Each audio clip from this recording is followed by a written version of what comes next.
So welcome to a special edition of the Citi Business Edition, which this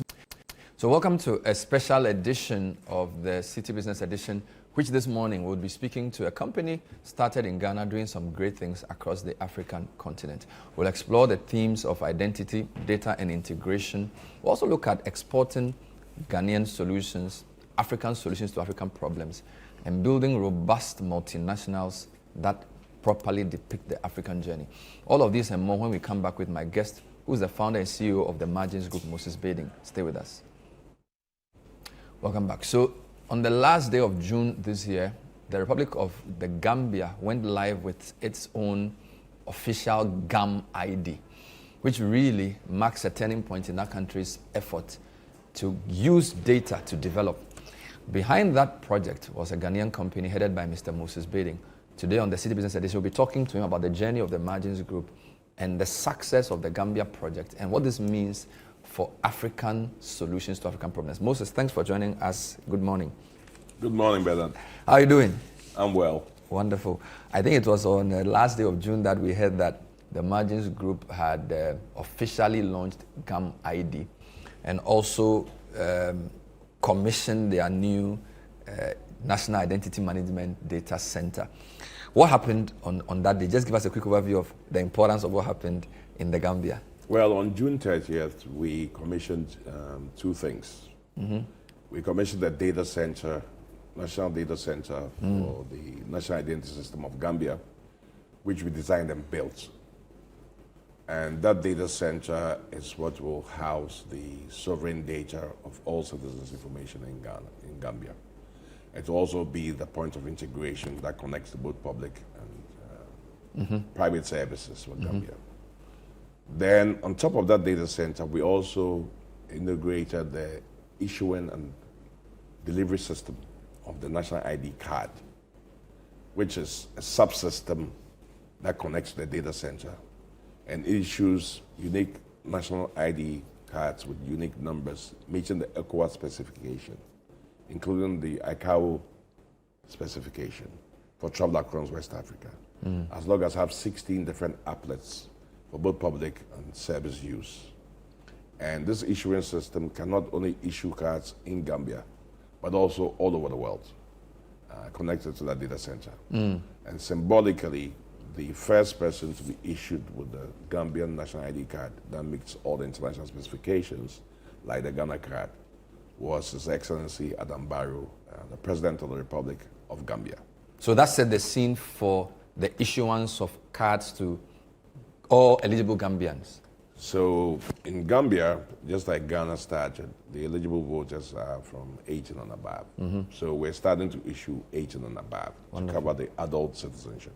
And then we'll roll back, like we did in Ghana, to come to lower ages and then eventually the whole country. Eventually the whole country. So that's the start, and it's a learning curve. It's an improved model of what we've learned to build over the 37 years. So Gambia gets that latest edition. Will their card be like the Ghana one, which brings everything together? Driver's license, basic, all the various. It's like the master ID card. The nice thing about Gambia is that we're actually issuing 7 different cards in Gambia. Okay. Unlike in Ghana. You know, in Ghana, we have one of the biggest certified factories in Africa, certified to central bank level. That means currency security printing level. But we don't make all the cards here because of the history of the procurement and all that. But in Gambia, we make the driver's license, we then make the vehicle registration card, we make the foreigner's card, we make the ECOWAS card for Gambia, and the resident card. You know, the reason why at the data point, the data center, all the information comes together. And on demand, like in Ghana, when people apply for services, the relevant data set that the law allows to be transferred is transferred to the institution. If you take Ghana, DVLA has a law that specifies that if you want a driver's license, you must give DVLA a certain amount of information. In the past, you could give them false information in the driver's license. Go and give them false information in your bank. Go and give them false information in immigration. Have a different passport. And nobody would know. Nobody would know. Today, Ghana has developed a system where we have one single source of truth. So when you go to DVLA, they don't even need to ask your name. If you go in person, they can just take your fingerprints. And automatically, the data set that DVLA by law is entitled to have from you will be transferred no more than that to DVLA. And then within the DVLA subsystem, it will connect to what car you owe, whether you pay duty and all that. That's a DVLA thing. But the ID-centric data for DVLA data set is transferred automatically. When you go to any bank's portal and you try to open an account, you don't need to tell the bank who you are.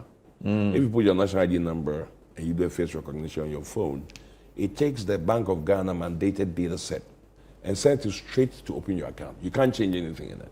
So that single source of truth ensures that you have unity of ID connected to one unique ID, connected to your fingerprints, your face, and your iris. So it can only be you, right? In Gambia, we get to issue all those cards connected to these data sets. But it's an improvement because we have a more greenfield project in Gambia where we're able to design the whole ecosystem. And we're able to produce all these cards. So it's... So the integration is not complicated because you are the same person issuing all these cards. It's not going to cost as much as if you had to bring different people together. So they, in a sense, even though they are a bit behind, they are starting from a better platform. I think so. Because it's all lessons learned from here, right? And also the Gambian delegation from the government coming here to look at Ghana have understood what wasn't understood before. Correct. Because it's working, you know. So it's not like you're going to say we're doing theory. The various African countries come here because the ID systems are not properly integrated. If they have a card, yes, somebody has a card, but it doesn't work like Ghana. They are surprised when they find Ghanaians using their Ghana card at the airport. Even travel. On the e-gates. They're surprised when they go to the banks and they see that foreigners and Ghanaians alike are using their cards. They're surprised when Ghanaians are paying. It actually works. And institutions are insisting on the card before they do anything with you. And it's streamlining government services, e-commerce, fintech, social inclusion, and broadening the participation of the population, and also introducing us into the digital age seamlessly. So even though we don't see the consequence of what we've done as a country with NIA, from the laws to the way that's been done, and luckily the way that they've selected a Ghanaian vendor that's been in the business for 37 years, and jointly we've delivered together with the various governments.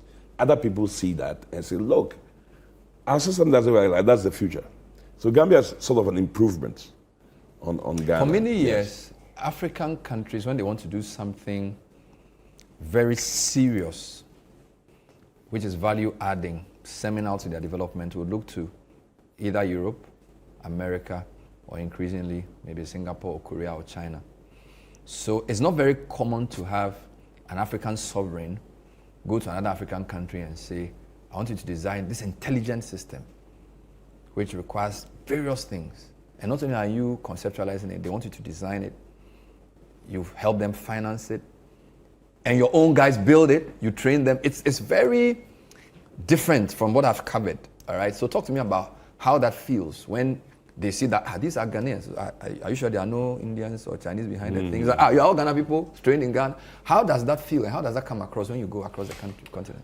Okay, as Africans, whether it's an African legal identity, like I'm Ghanaian, and also a corporate identity, you start from a negative position because you have the stereotypes and then you have these underlying assumptions that one, you're not properly governed, right?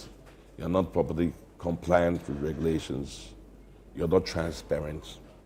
Your corporate systems are not set up properly, and that your objectives are not meeting the international standards. In order to allow people to be able to see what you're doing and to invest in your company.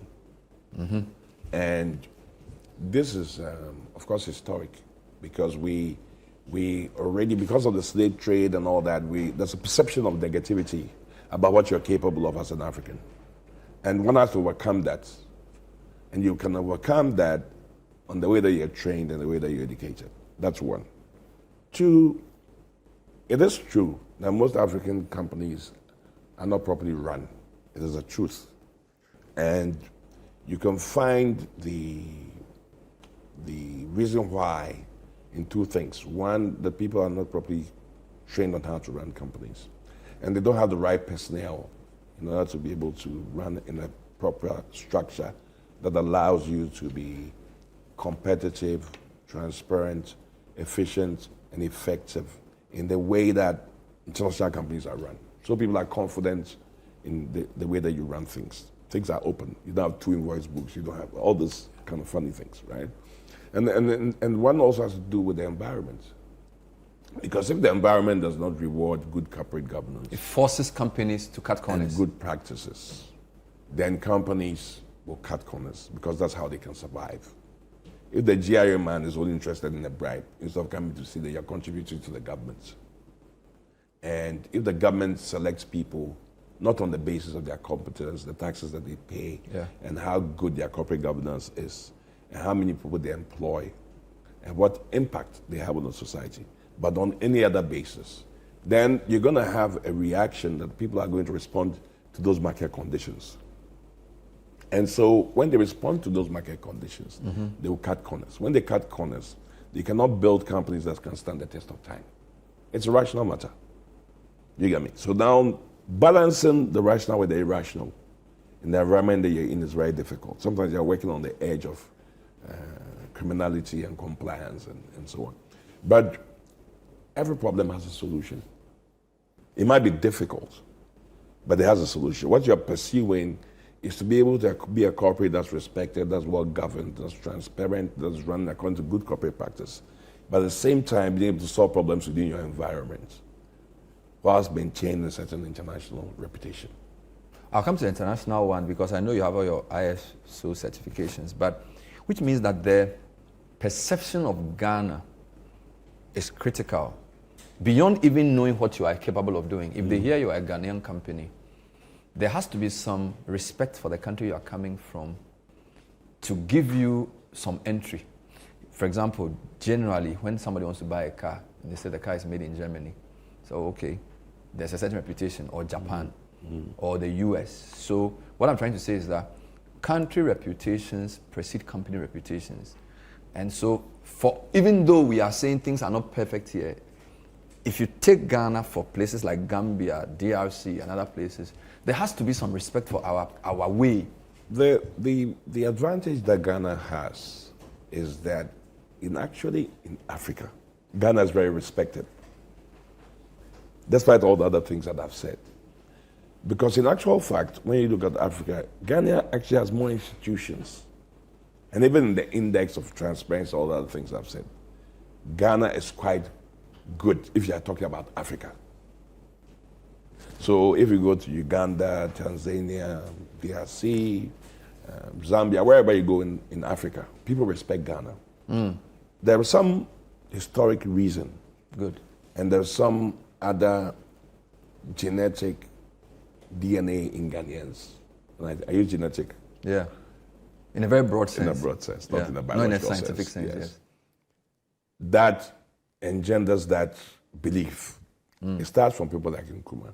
That dividend that we paid for the liberation of Africa and pushing for Africa unity gives people this passion and love for Ghana. I remember the first time I ever go to Kenya. For some reason, we came down on the tarmac, and somebody asked me where I was from, and I said I was from Ghana. I said, "Oh, come in, Nkrumah." You know, so there's this respect for Ghana, our intellectuals. And somebody told me one thing very important recently that I never thought about. You know, I can't remember. I hope I could give credit to this person, and maybe it will come. But he said one of the things that Ghana did well was teacher training. Okay. In the initial years? In the initial years of Ghana, one of our most important things that we did very well was the training of teachers. And I know because my mother was a teacher. Okay. You know, my mother was a teacher. She was the president of NAT. She was the vice president of the World Teachers Association. So I know a lot about teachers. And I thought about it, and I said, yes, it's true. Wherever I've been in Africa, people tell me, oh, I had this Ghanaian teacher. He was excellent, whatever country you go to. So this, whether it's Nigeria, wherever, people remember their teachers. And in most African countries, because we were independent first and we had this solid teacher training. We exported some of the knowledge. I filed away in my mind. We have to go back to that. This reputation for our teachers has transcended even some of our diplomatic efforts. Because people then respect Ghanaians as a fountain of knowledge, intellectual uprightness, and the passion that the teachers put in their students has stayed with them forever. Most African grades have been taught at some point by Ghanaian teachers. So we have an advantage in Africa if we will build companies that will solve African problems because we have that residual respect. I always say that, look, we can be doing NDC and people going around, people insulting, but Ghana has very little to do to move into the next phase. Yeah. You know, we have to come together as a country and prioritize what's important for the country. It's a very small step, but it's possible in a bipartisan way. We have to love ourselves. We have to fund the productive part of our economies, not the non-productive. Because like my father says, if you have a bucket that has a hole, no matter how much water you put into it, it will end up being empty. So why bother? So we shouldn't run a sort of economy that depends on who you know. We should run an economy that runs on market forces and capability. So that the companies that can thrive, who do the hard work, who provide services, products, and solutions that actually move the needle, who create employment, who pay taxes, who have the ability to scale, must be given opportunity. Not people's aunties, brothers, sons, or party supporters, and so on. Because if you find somebody who hasn't done the work, he's going to fail. It's a waste of effort. They can be there for 5 years, they can make money, but in the end, money will be wasted. Let the markets work. The markets will improve performance, it will improve competitiveness, it will build resilience, it will passion people to excel, and things will start improving. Basically. From what you're saying, I just got a phrase, the Ghanaian way. We should be consciously developing the Ghanaian way of working. Yes. Which should have the things you are talking about. Yes. The meritocracy, the discipline, but also the welcoming nature and the respect. Just like the Japanese have, the Germans have. We should have the welcoming nature of Ghanaians, the openness, the peaceful nature of Ghanaians is a big plus. Yesterday I was speaking to a businessman who's sort of not Ghanaian. And I said something, he said, the thing about Ghanaians are that there's nowhere in the world where you go and there's such openness and people receive you. Yeah. This is value. And it's perceptible when you get here. Yes, Ghanaians are peaceful. They're peace loving. I mean, they can do other and they are welcoming things, but they're welcoming. Generally. So how do we take that to make this place a place where people desire to come? You've seen these recent floods and so on. Yeah. I mean, if we want Accra to be the center of the world, we already have the welcoming spirit. People love to be here. But why do we have a weakness in regulations? Why do people fail to? Ghana has all the laws you can ever think about. So the strength of the country should be the rule of law and regulations and the objective and transparent processes devoid of personality that decide outcomes. Wonderful. Whether it's companies or us. We have to go back to that. We can't, this kind of shortcuts is not going to take us anywhere. And we have just that little step. I mean, if you're going to build in a waterway, why does a regulator take a bribe and give you? It doesn't make sense. It didn't happen. You have to even question, so what kind of education does a regulator have? If you take a temporary bribe and you're going to create a disaster for all kinds of people, what kind of mindset do you have? So that step we need to make as Ghanaians in a nationalistic and bipartisan way. But I'm very hopeful. As I am. This is the City Business Edition, and we are also broadcasting on Breakfast Daily. My guest is Moses Bading, who is the founder and CEO of the Margins Group. We're actually discussing their foray and initial success in the Gambia as a case of a Ghanaian multinational, and we've been discussing the Ghanaian way. But I'm coming back to the substantive thing you did. It appears to me you did not just sell a solution. You conceptualized it, you designed it. I think the financing, you thought of it as well. You built it, and you're running it. How different is that from a typical, because typically companies come and give you a tool, take their money and they go away. And when it gets spoiled, they come and repair it, take more money and go. For technology, that's general, or they build software, they give it to you. If they don't I mean, recently we had a challenge with one of our institutions where the guy had decided that he was going to renew and the whole thing was a problem. How different is your model of conceptualize, design, finance, build, blah, blah, blah, blah, to the end? So, I mean, business is basically about solving problems. And so when you look at the African environment, what you just described is a solution to a problem. The problem with technology and in particular ID systems in the African context is that Africa, unlike the mature European companies and Western companies and Asian companies, have no legacy systems per se. So it was both a blessing and a curse. We didn't have these systems, like phone lines and so on. Then the computer revolution started, and now the digital revolution has started. And I think we're even in the fifth industrial revolution now, with AI and quantum computer. It's going to change. It's a little different from the first digitization, 4.0, fourth industrial revolution. I think we're in the fifth now. And so you look at the foundation of everything that existed that delivered value and delivered a process to serve people's needs has changed, which means that all businesses are sort of dead as they're being reinvented. Yeah. The whole plumbing of the global system and the global economy is becoming digital. So we don't have to rebuild copper wires and all to go through that history together. We can just leapfrog into the new world. The question is that if we want to leapfrog into the new world, how are we going to do that in a sustainable way, in a way that meets our needs, not what people think we need? It doesn't really solve our problems. And we pay for it as an event. And then we no longer have the money to sustain it. And it doesn't fit within our needs, what we need. And it doesn't fit within our pocket, the way that we finance it. And it doesn't meet our sustainability thresholds. And so over time, most of that big ICT projects are funded by World Bank and so on. It's an event, it's paid, we pay the taxes, we owe money, and then it doesn't work as it should. Or it works for a while and it stops. And so you look at that and you say, okay, fine, we're an African company. How do we become significant in this space? And the significance is not just the technology, it's understanding the environment in which the technology is going to be done. And conceptualizing with the stakeholders and the customer's requirements, and going beyond even what the customer thinks into something that is novel and new. And then designing that to solve that problem. And then, of course, governments never have money. And sometimes governments themselves do not know how important or fundamental a digital ID system is for this digital economy that we're in. So they're reluctant to spend money on that because you probably can't win elections on that. People won't see it for another 5-10 years, right?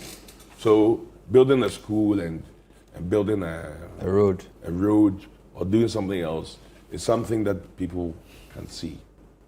But what is going to really move the needle in terms of the future of the digital economy cannot be seen. So if you throw your political capital behind that, you may have problems. So you recognize that if government buys a digital ID system, and now they have to expand, they have to maintain, they have to buy servers, they have to hire people. And the way that our politics runs, it's not always the best people that are in the best seats. So then you're going to have problems. But it's a system that we have. So we decided, no, because governments have these few dollars and they have critical issues to do, let us, why? In fact, in the first national ID in Ghana, we were subcontracting for a foreign company. We paid the system. The system started to run. The government ran out of money. Of course, we were in breach of contract. So all the 16.5 million cards that we manufactured right here in Ghana in my factory, we only printed 3 million of it, and distributed 900,000 of it from 2008 to 2017. And everything was scrapped because it was obsolete. And we, at the pain of death, then came with this solution. Because at the pain of death means we weren't paid. We were owed for several years. So the director's assets has to be sold to pay for the company's debts. Because the government didn't pay us for a long time. We almost went bankrupt. So you are listening to a two-part series on the Citi Business Edition. In part one, we've been speaking to Moses Bading, founder of the Margins Group, really about their progress in the Gambia, where the country launched their first GAM ID, a historic moment where the president of the country was given his card. They've also launched a center where all of this will be put together. We've been talking also about the Ghanaian multinational and the way Ghana is viewed as a resource, using the margins group's progress in the Gambia as an entry point. Next week, we'll continue the conversation about the specific benefits of this system to the Gambia, why national identity systems are the basis of any kind of economic and digital transformation, and what this all means for the future of Africa. That will be in our second part. Stay with us. I wish to welcome you to the launch of the National Identity Management Systems Project, delivering the new ID card and other related documents. It's been a very long road, public-private partnerships by myself, quite complicated things. And it's quite satisfying that today we actualize a dream that we've been pursuing since we won this tender about 2.5 years ago. It has been proven that having this digital infrastructure that connects citizens to government services and e-commerce services can have a significant impact on the growth of GDP of all countries, and especially in Africa. With this digital platform, Africa can escape the legacy systems of the previous revolutions that we have missed and allow us to accelerate as modern nations into the new world without any hindrances. We at My Discerning Group are happy to join the government of Ghana and the president of Gambia to conceptualize, to design, to finance, and to cooperate such a fantastic system that will lead us into advancement. It's not simply a digital ID card. A digital ID is a secure, trusted representation of an individual enhanced by the integration of biometrics that enables government systems to identify, authenticate, and verify people electronically across different services. It allows citizens and residents to establish their identity once and securely use that trusted identity across authorized government services. Following the go-live date on Monday, 29 June 2026, I became the first Ghanaian enrolled on our new National Identity Management System. Within minutes, I received my fully personalized national ID card. We are here today to launch the system to every Gambian with a similar secure, trusted, and verified identity. For the first time in our history, the Gambia is establishing a unified, trusted national identity. This project is the outcome of a public-private partnership between the government, represented by the Ministry of Interior, and Nigeria's ID Systems Applications Limited. From today, Gambians aged 18 years and above can register and receive new dual interface biometric ECOWAS identification card instant, developed to last for 10 years. The data of every Ghanaian will remain within our borders, governed by our laws and protected by our institutions. No one else can hold claim to the identity of our people. Let us create a more secure, more connected, more prosperous, and better prepared Gambia for the challenges and opportunities of the 21st century. It is my singular honor and privilege to officially launch the National Identity Management System. Thank you.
probably get punished. But then you look at all. We're looking forward to it. Adam Kai, thank you as ever. Now let's kick off. Brought to you by Lesheo.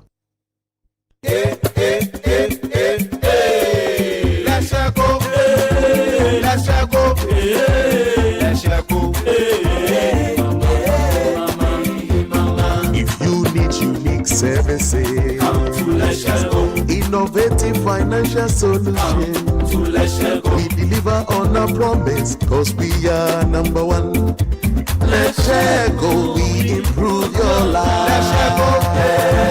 Let's go, hey mama, hey mama, hey mama. Even when you're stuck with nothing, no matter your situation, let's go, we improve your life. Let's go, let's go, let's go, hey mama, hey mama, hey mama. Let's go, we improve your life. Girl, did you see my last reel? People thought I used a camera crew. Seriously? Which phone? The Samsung Galaxy A17. It makes content I take cinematic with bright blur-free shots even at night. Does it have AI? I'm tired of switching apps though. That's the best part. Gemini, Circle to Search, Music Search, works across all your apps. Wow! Why are you only now telling me this? The Samsung Galaxy A17. Slim design, powerful AI, stunning camera. Built for the ones who live boldly. Get your Samsung Galaxy A07 or A17 under 3,000 Ghana cedis at any Samsung authorized dealer. Hey, but my budget is 1,200. Don't worry, we have the Samsung Galaxy A06 for you.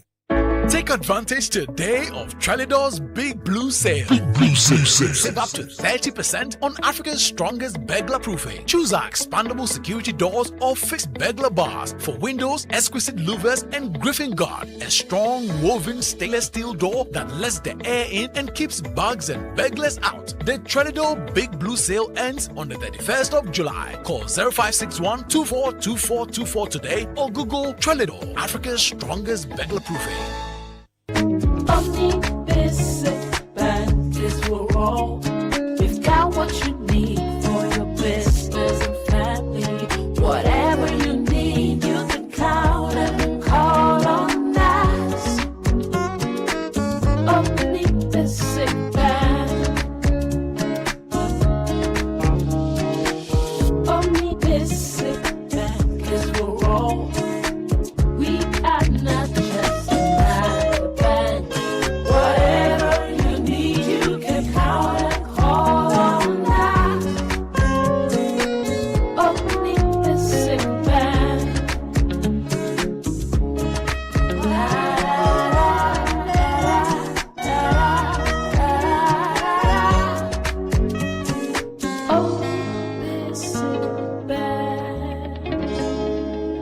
just another bank. Careful, Charlie. Tell them small, make it pass the door. Yes, like that. Yo, my guy, what happened? Hey, you get new TV. Charlie, major upgrade for the tournament season. Oh, this your TV there. The only way I go watch matches for your house. Oh. How much you buy them? I don't buy them. I win them from the Samsung Win Big promo. Hey. You make serious? How? Simple. I buy my Samsung Galaxy phone from an authorized dealer where I visit www.samsung.txtghana.com. Where I enter my details to enter the draw. Then boom, I win this 85-inch Samsung TV. Charlie, way more prices today. Galaxy phones, tablets, watches, fridges, washing machines, and more every week. Then I go buy Samsung with that. This promo is on from now till July 3rd. Buy a Samsung Galaxy device and stand the chance to win exciting Samsung prizes every week. This promo is regulated by the NLA on the Caritas Lottery platform. Terms and conditions apply. Charlie, the contract is here. But my pocket, flat like a football with no hair. Don't stress. That is why DCI Microfinance is here for you. DCI? What magic can they do? No magic, just real solutions. With your contract and LPO financing, you can deliver on time. And when you're waiting on payment, their invoice and certificate discounting puts cash in your hands quickly. Their loans are fast, simple, and reliable. So no more borrowing for my father-in-law? Now, that's It's a blessing. Exactly. Call them now on 0577 66 9346. DCI Microfinance. Miles beyond the extra. You can't tell what your baby will become or what his interest will be. You can provide your growing babies with yummy goodness. Yumvita is a delicious cereal for your baby. Oh yeah, older ones love it too. Yumvita is filled with yummy goodness for growing babies and is available in other yummy variants. Yumvita, a delicious way to grow. This advert is FDA approved. We are young entrepreneurs. We're vibrant and we make the trends. When we run sales promos, it literally sells out because we know what's hot and what's not. So when it comes to business, let's show you how we clock it with Telecel Boss Plan. Telecel Boss Plan is here for young entrepreneurs, CEOs and bosses like you. Whether you're building your hustle or running the whole show, Telecel Boss Plan gives you everything you need to stay on top. Digital marketing tool for your SMS campaigns, data for days, and all the vibes to keep your business tight. Simply dial *5959# or *700# to choose your Telecel Boss Plan package and grow your business like a boss. Telecel, connecting energies.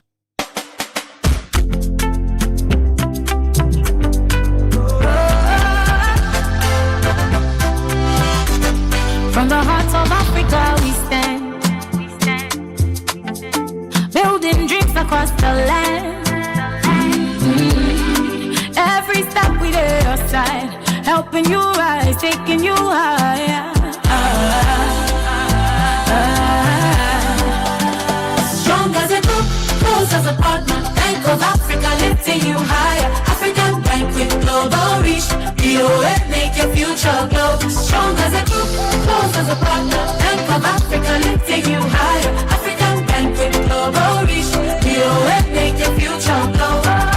BOA, we go there for you night and day. Strong as a group, close as a partner. Bank of Africa lifting you higher. Careful, Charlie. Tell them small, make it pass the door. Yes, like that. Yo, my guy, what happened? Hey, you get new TV.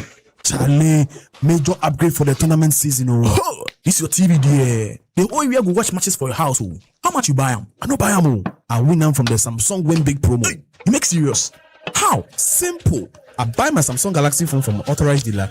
Where I visit www.samsung.txtghana.com. Where I enter my details to enter the draw. Then boom, I win this 85-inch Samsung TV. Charlie, way more prices today. Galaxy phones, tablets, watches, fridges, washing machines, and more every week. Then I go buy Samsung with that. This promo is on from now till July 3rd. Buy a Samsung Galaxy device and stand a chance to win exciting Samsung prizes every week. This promo is regulated by the NLA on the Carters Lottery platform. Terms and conditions apply. Say donut, donut, donut, donut. Hey, donut, donut, donut, donut. Donut, donut. Then come cut up donut.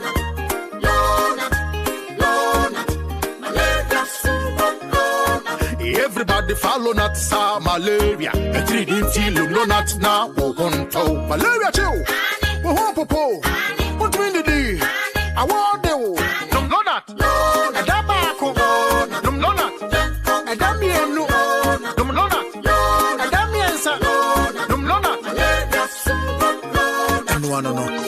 Lonat scatter malaria.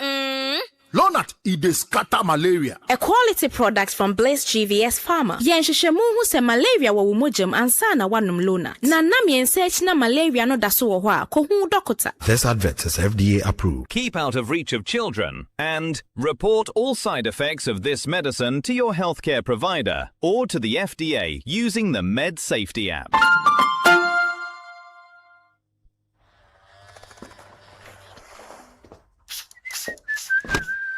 Charlie, trim I'm nice. I get some serious meeting. Allah, motion. But Charlie, no credit today. Oh, but you relax. More day. Hey, what funny. Yes, so I borrow small, sort myself out, I pay back. We move.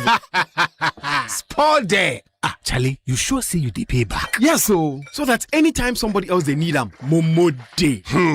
Be like I for can't borrow some more. Hey, you this boy. Don't go there and disgrace yourself. Allah motion. Responsible borrowing be the real flexo for today's needs and tomorrow's dreams. Borrow, sort them, pay back. Momo day. Parents, you've worked hard to give your child the very best future. With a 90% graduate employment rate in the first 6 months of graduation, that future could be right here at Lancaster University, Ghana, the only British branch campus in sub-Saharan Africa. The same globally recognized UK degree, accredited to the highest international standards, all within a modern learning environment. Applications are now open. Visit lancaster.edu.gh to apply today. Lancaster University, Ghana, a global degree at your doorstep.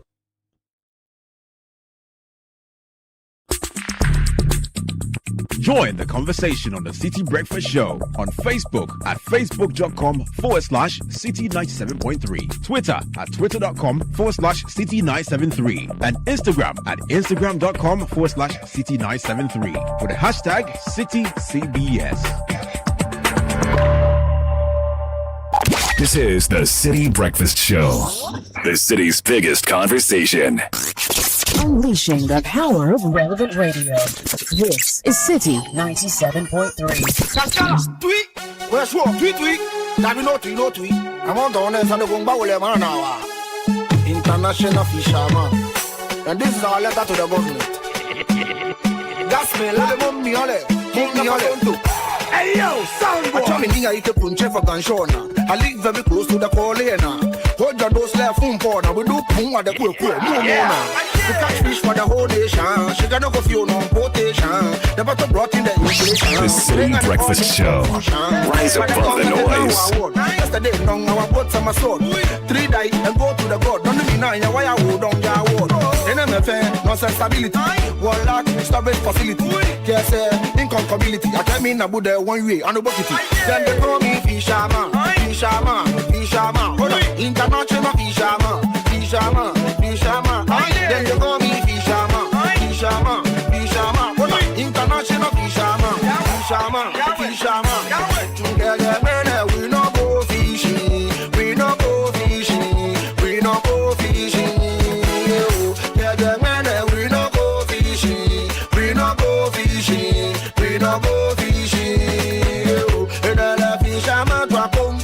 Demonstration we go. Government here for no go. The one who wants to go. In a fisherman to a combo. Demonstration we go. Government here for no go. No, man, we don't go fishing. There's no fishing on the high seas. We are all going to clean the beaches where you're sure now. Where you clean the fair. So where are you listening to us from, and what is the sanitation situation? How is the exercise unfolding, and what are you doing as part of the exercise? You know, we have called for this to be done. We've called for time to be dedicated so we clean our cities, restore the beauty. You know, so let's get involved. Let us know where you are. This guy, they restore the beauty, and I'm saying if there ever was one. Don't do that. Don't do that. The city has been beautiful before. Madam, please, let's make progress.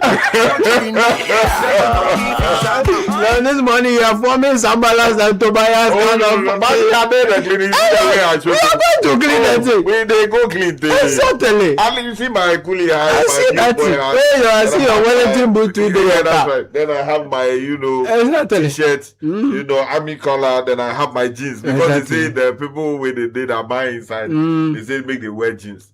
The way I have some of my hair.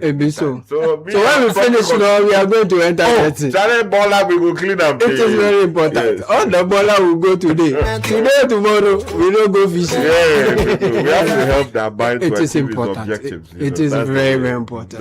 As Kakra will always say, citizen engagement, citizen responsibility, So we have to be part. Exactly.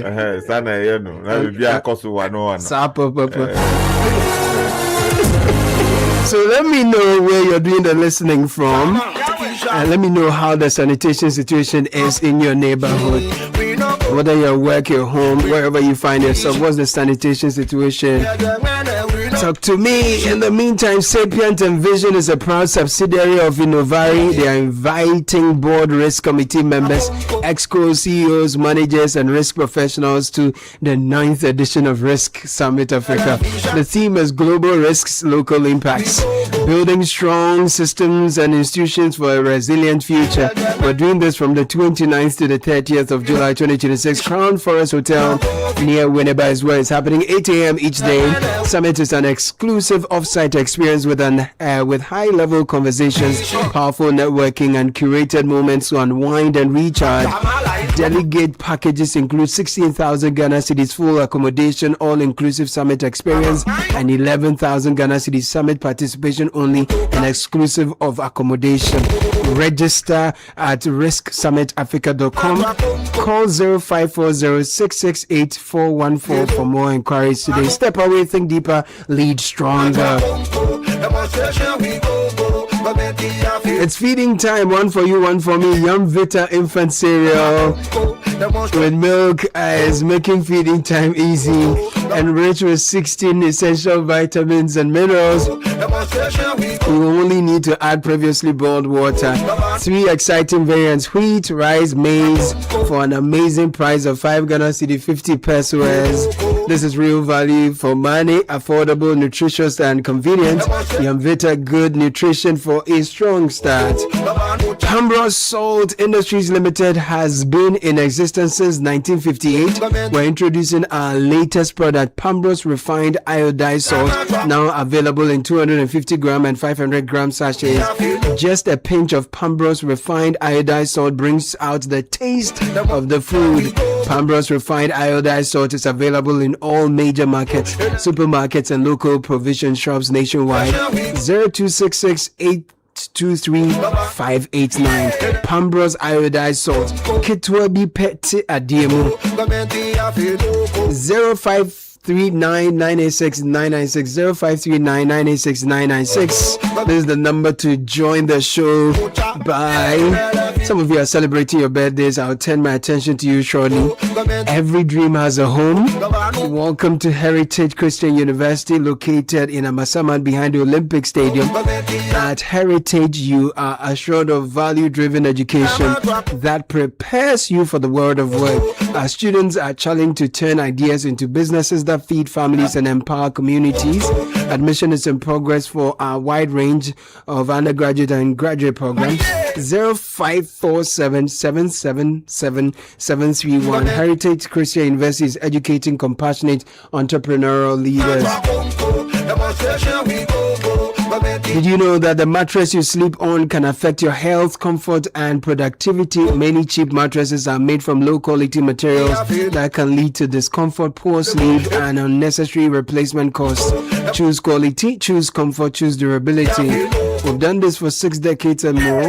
Latest Foam has been Ghana's trusted mattress brand, providing certified quality and unmatched comfort for homes across the country. So visit any Latest Foam showroom nationwide or the latestfoamghana.com. 0302-231-155 is the number to call in Accra. In Kumasi, 0322-029-365. Latest Foam is your partner for life. Happy 8th birthday to my daughter Gabriela Chibwa Ewa of Hudson School. God bless you, my girl. This is from Mommy Angela. Glorious. Happy birthday to you, Isaac Kweku Aqua of the Sales Department, Nestle Ghana Limited.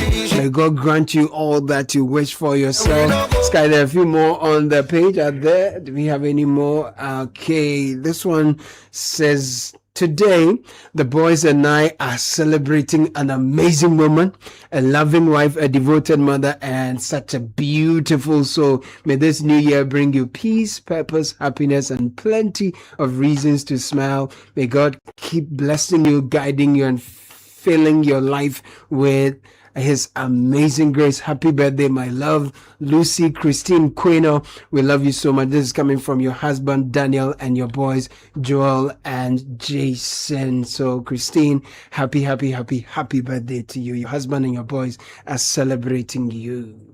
Yeah, many more are on the page. So this one says, okay. This one says, today marks 50 years of marriage between my parents, Kwesi Tete Ansah. It says that it's pronounced Titi Ansah. Okay. And Juliana Echai Apia, owners of our heritage school at My John. So they're celebrating their parents today. Happy anniversary to them. May they go 50 more years together, hand in hand.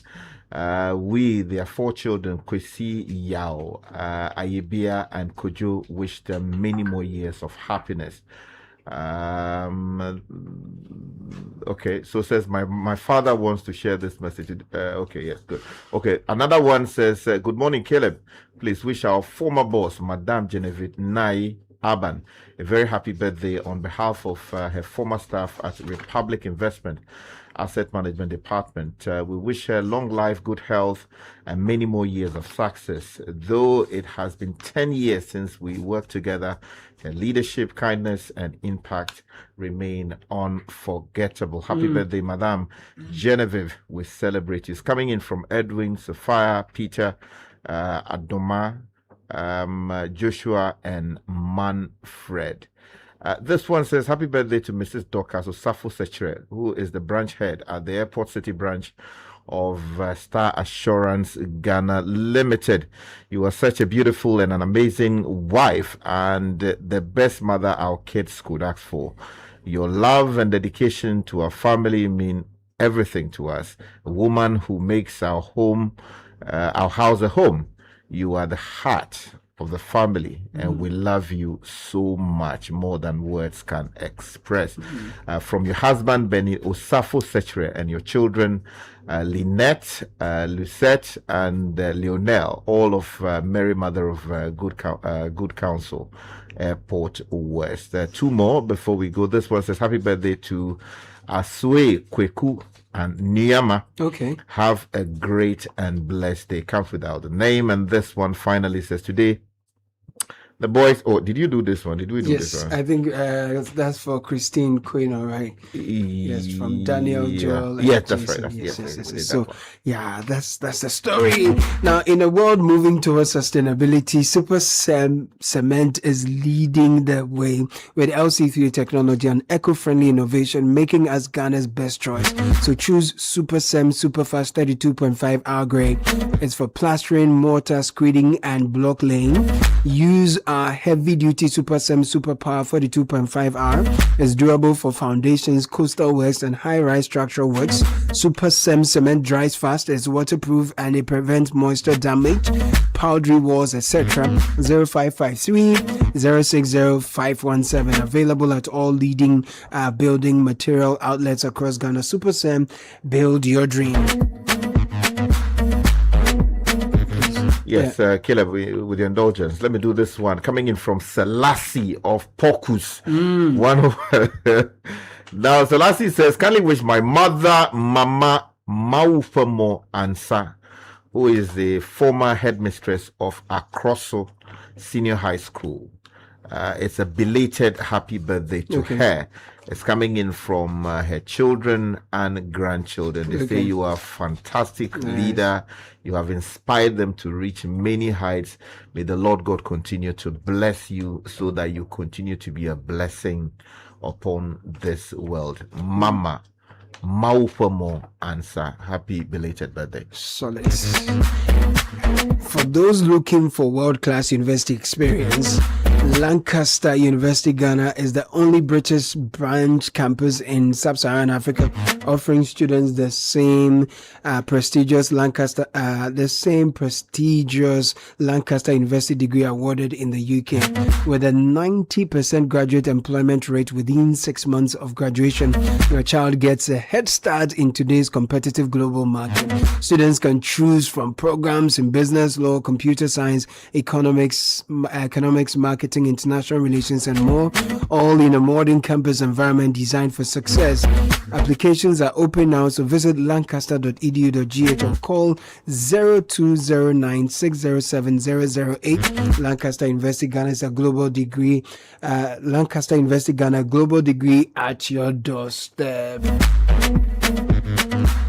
Great. And the general cleanup exercise we are all aware of is underway, and our colleague Charles Owusu-Kumi is out with the team, and so we'll touch base with him very quickly to find out how it is taking off. And then we have the conversation, the interview or the interaction of the local government minister when he showed up at the Assurances Committee of Parliament. We'll bring you that. We've been asking you just a very simple question: where you are, how the sanitation situation is, and how the exercise is taking off, whether you and how you are participating. 0539-986-996. Samuel Attah-Mensah is in the studio. Francisca Kakrafosen is here. Richard Delaska is here as well. We'll get into the conversations very shortly. But let me speak to my colleague Charles Owusu-Kumi to have an understanding of how the program is shaping up. Charles, good morning. Please, where exactly are you? And what can you tell us? Good morning, Caleb. So we just moved from Obra Sport. That was our point of convergence for, the security agencies, the military, police, fire service, the prison service. Then you had Zoomlion officials also there. Zoomlion telling us that they've dispatched close to 2,000 personnel and equipment for this exercise. So that was where everybody was supposed to meet up before the teams were divided into groups, and we've now been dispatched to go and do the real work. We're just almost at Kanesi. That'll be our first stop, and then we'll go all the way on that stretch to the Kasako group before we return. So what's going to happen is that our team we'll be starting off our work here at Sanitation. So they'll be doing the cleaning and all of that. Caleb, it's interesting. You know that we've been told that businesses must remain closed until after 1 p.m.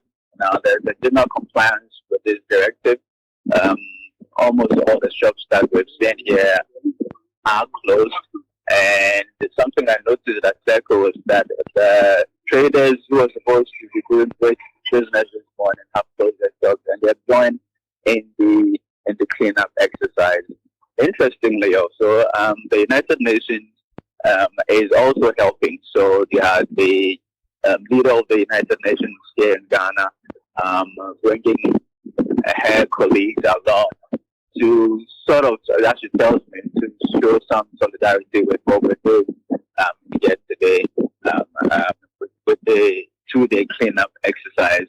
The real work is yet to begin. I must admit, we're told that we're going to start at about 7. It's gone past 7 now. But like I said, we've just been dispatched to go and begin the work. Zoomlion says that it is ready. It's dispatched close to 2,000 people per Accra, and across the country it's dispatched other Zoomlion workers with their equipment.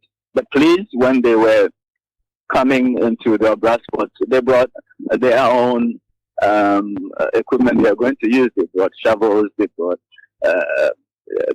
wheelbarrows and brooms, police officers from the Form Police Unit, and then you had members of the military also joining to keep order. We expect them to be involved in the cleanup exercise itself, and then also to make sure that there is law and order and compliance with the directive that shops should be remained open. Right. Thank you for this. So you've started off at Obra Sport. You have military and other security agencies who have assembled for their marching orders. And you make us understand that Zoomlion is dispatching 2,000 of its personnel for the exercise. And they are also providing equipment for the execution of same. And then with your map for today, you tell us that you are leaving Circle, heading for Kaneshie, and then you end up at Kaswa. Is that the main route for today? Yeah, that is the main route for today. But there are other areas, of course. We have other teams currently at Allstar. We also have other teams at Issue, where we're told the president will be. So it's scattered. So as far as the zone into 3 areas, we're heading to one. So we're going to the Western Valley, the Kaswa area. And then there are other teams also going to Gas Central. There are other teams going to Gas South and all all of that. But for us, mainly, our route is this stretch from Circle all the way to the coast. Remember that during the Clean Up Accra campaign that we did, Channel 1 TV with Zoom Lion, we did some dredging up the Wager Hills. We did some dredging over there. We'll be going there to see what has become of it, and then we expect that some work will also be done over there. We're doing Kanesi.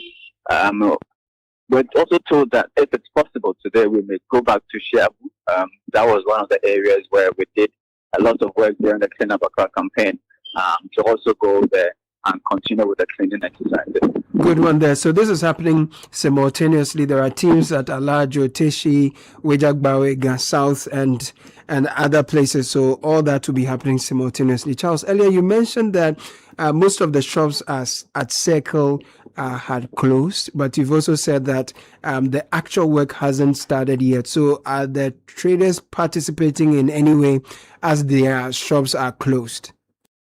Yeah, Caleb.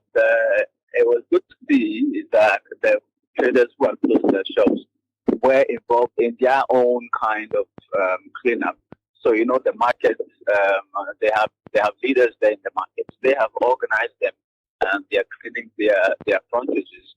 I heard the mayor of Accra say that he was going to begin what used to be the town council, operators would go around to the sanitation officers.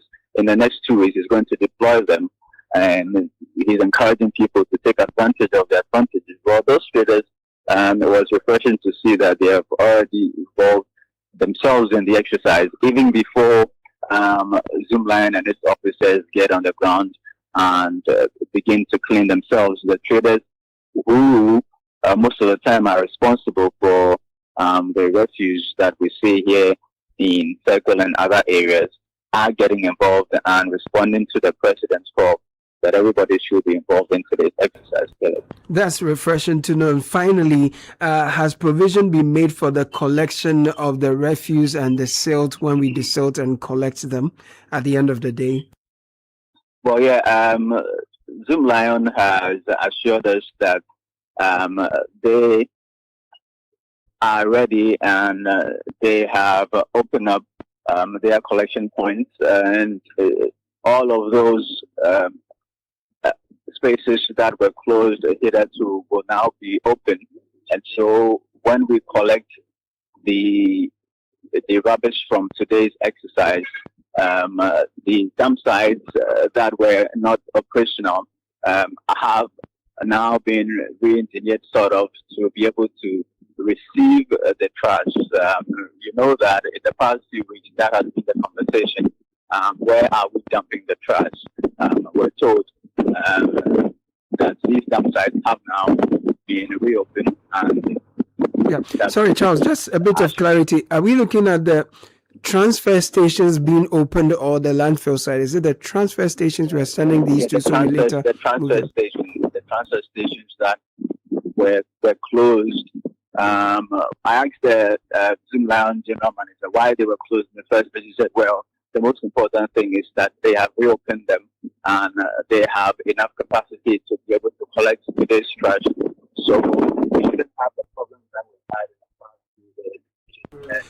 Very well. We're going to where we're taking the trash to. So these transfer stations, we're going to collect them, and then subsequently they will be taken to the landfill site. Very well. Charles Owusu-Kumi, thank you so much. We'll come back to you. And if you are doing the listening, my question to you very simply is, where are you?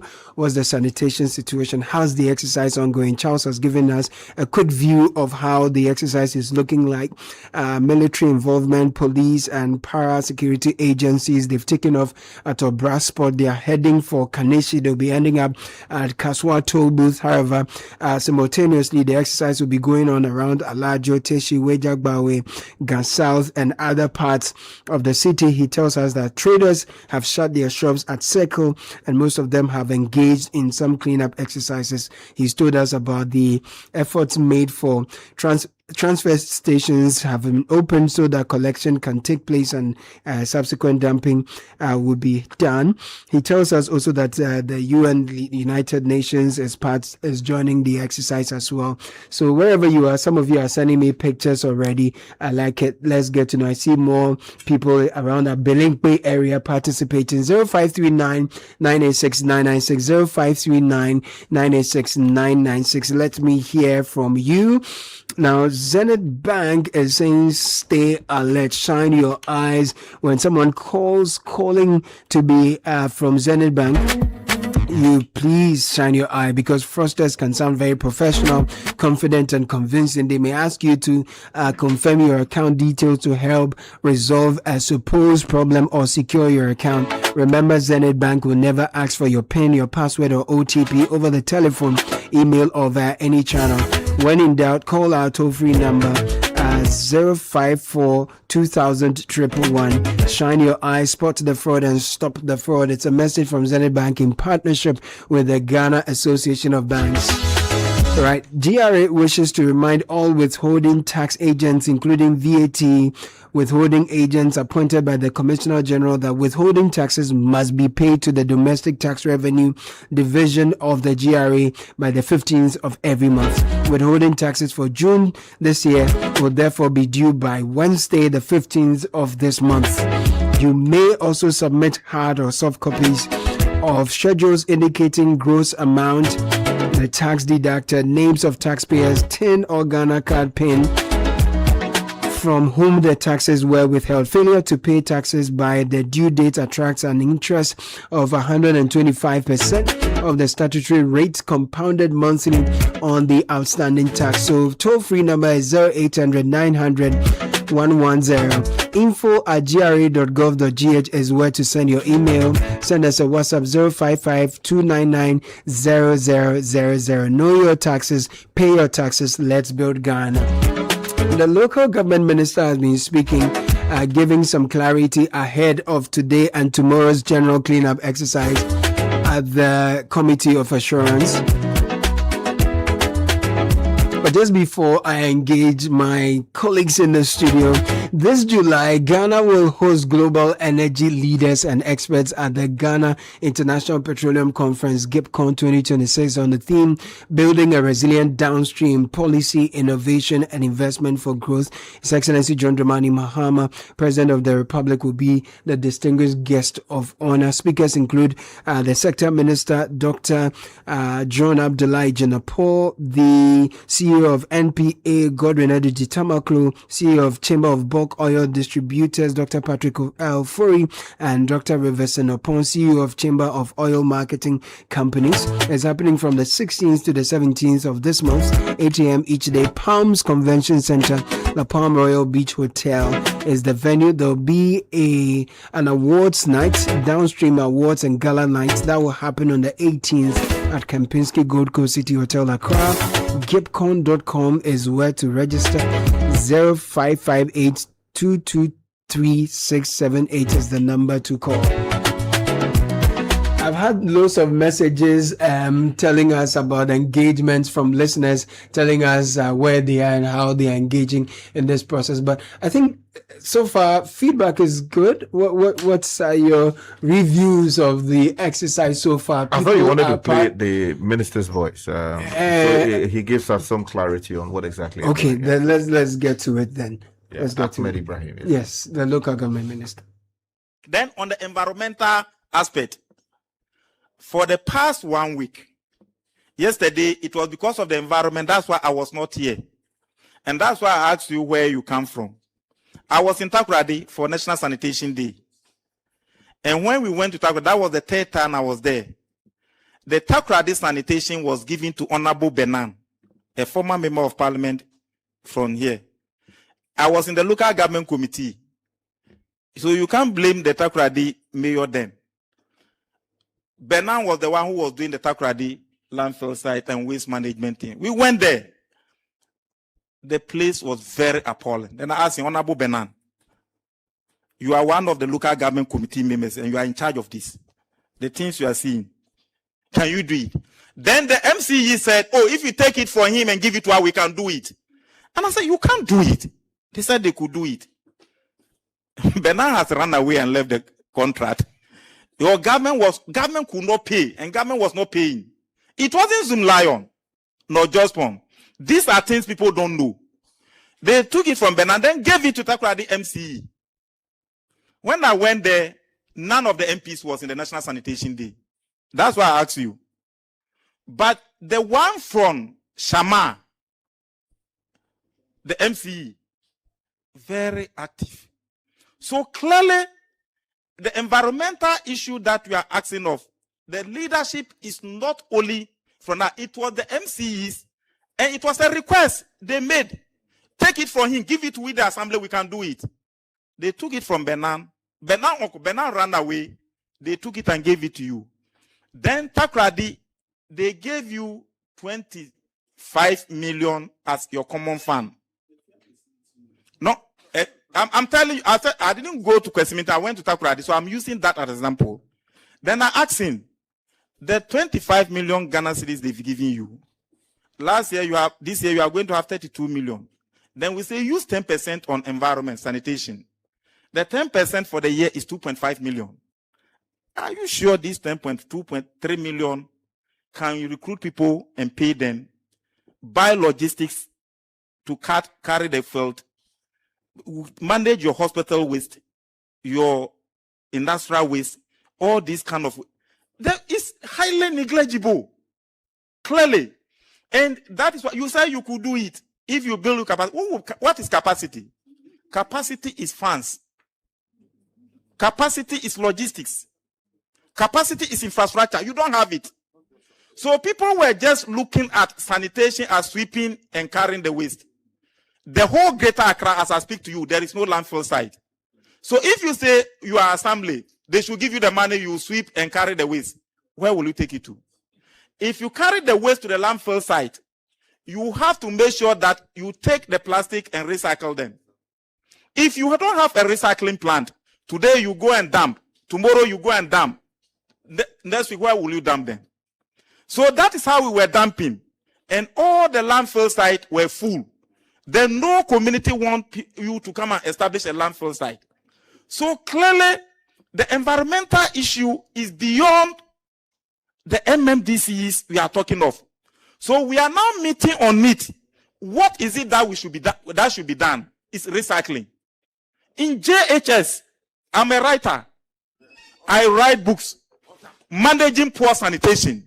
The best way to manage industrial and domestic waste is what? Then the children in JSS will say recycling. So from JHS to secondary school to university to Kwame Nkrumah University to do environmental science engineering, we know that recycling is the way. How many of the way do we recycle? So clearly, my brother, the problem is not just sweeping and carrying. Tomorrow, in 2015, when the city was going uncontrollably, President Mahama went to Turkey with Zoom Lion. And they went and copied the Turkish model that when you don't have landfill site close, what you do is to do transfer station. So they came and established 6 transfer stations. So if you go to Achimota, there's one there. If you go to Teshi, there's one there. Not that we've been visited to one particular company. In Ghana here, truth be told, if you want to talk about media in Ghana here, 2 names stands out. Others are doing some. If you want to talk about mining, 1 name stands out. If you want to talk about sanitation, somebody's name stands out. If you want to talk about road construction, some names stand out. That is the Ghana we have. You talk about road, the biggest road construction is Marapoma. You talk about waste, it's Jospon. So it's not like my mind is fixated on something. You think that if I had a company to manage the waste, I wouldn't like it. But I don't have the capacity. So follow who know road. Minister. But the truth is, our senior has answered our question, so we do exactly what. But the ways they were trained there, we are trying to stop them. Because that is an unengineered landfill site. They go and throw them on the wetlands. Then they use laterite to fill it. Then they set the land for construction. So clearly, it is something we've spoken against and we are stopping it. So tomorrow's exercise that we are doing, Honorable Chair, we are reopening all the transfer stations available. So Honorable Chair, if you have a transfer station, tomorrow bring it, we'll use it. And we are using the transfer stations available, and we are stopping people from sending the waste to the wetlands, which when it rains, it will carry the waste and bring it back home. These are the waste you are seeing in the cities. We don't want to encourage that.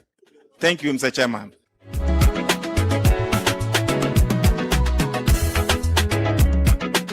So just a bit of context. That's the local government minister, Honorable Ahmed Ibrahim. He was facing the Government Assurances Committee, which is chaired by Dominic Nitiwul. And in the earlier part of the voice, he was asked about the sanitation situation in the country, where he started by recounting his recent visits to Takrady, engaging the municipal assemblies and checking the sanitation situation. So that's the account you heard there. And then at the last part, the Member of Parliament for Wejagbawe had raised concerns in his constituency about the tricycles and how it's causing traffic and the sanitation situation about 4 dump sites.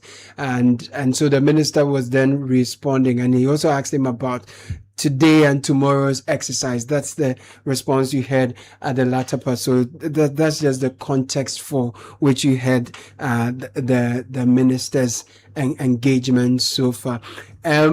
I have some comments from listeners that's quite exciting with respect to the general cleanup exercise. So let me just bring that in quickly. So Morgan says, good morning, team. For those who close their shop, but their shops but are not there to clean, would the local government surcharge them? We are in this together. Okay, Morgan, thank you. Good morning, Caleb. The cleanup exercise led by the Honorable MC Alfredo Nik Amarteifio in La is gradually taking off. The energy and the excitement of the people of La is a good sign, which tells you that we are all happy about it. That's Jones Adeboy, and there are a couple others, but yeah, let me bring you all in for this particular development so far, from Charles's reports to the minister's engagement in Parliament and some of the comments we are seeing with respect to participation so far.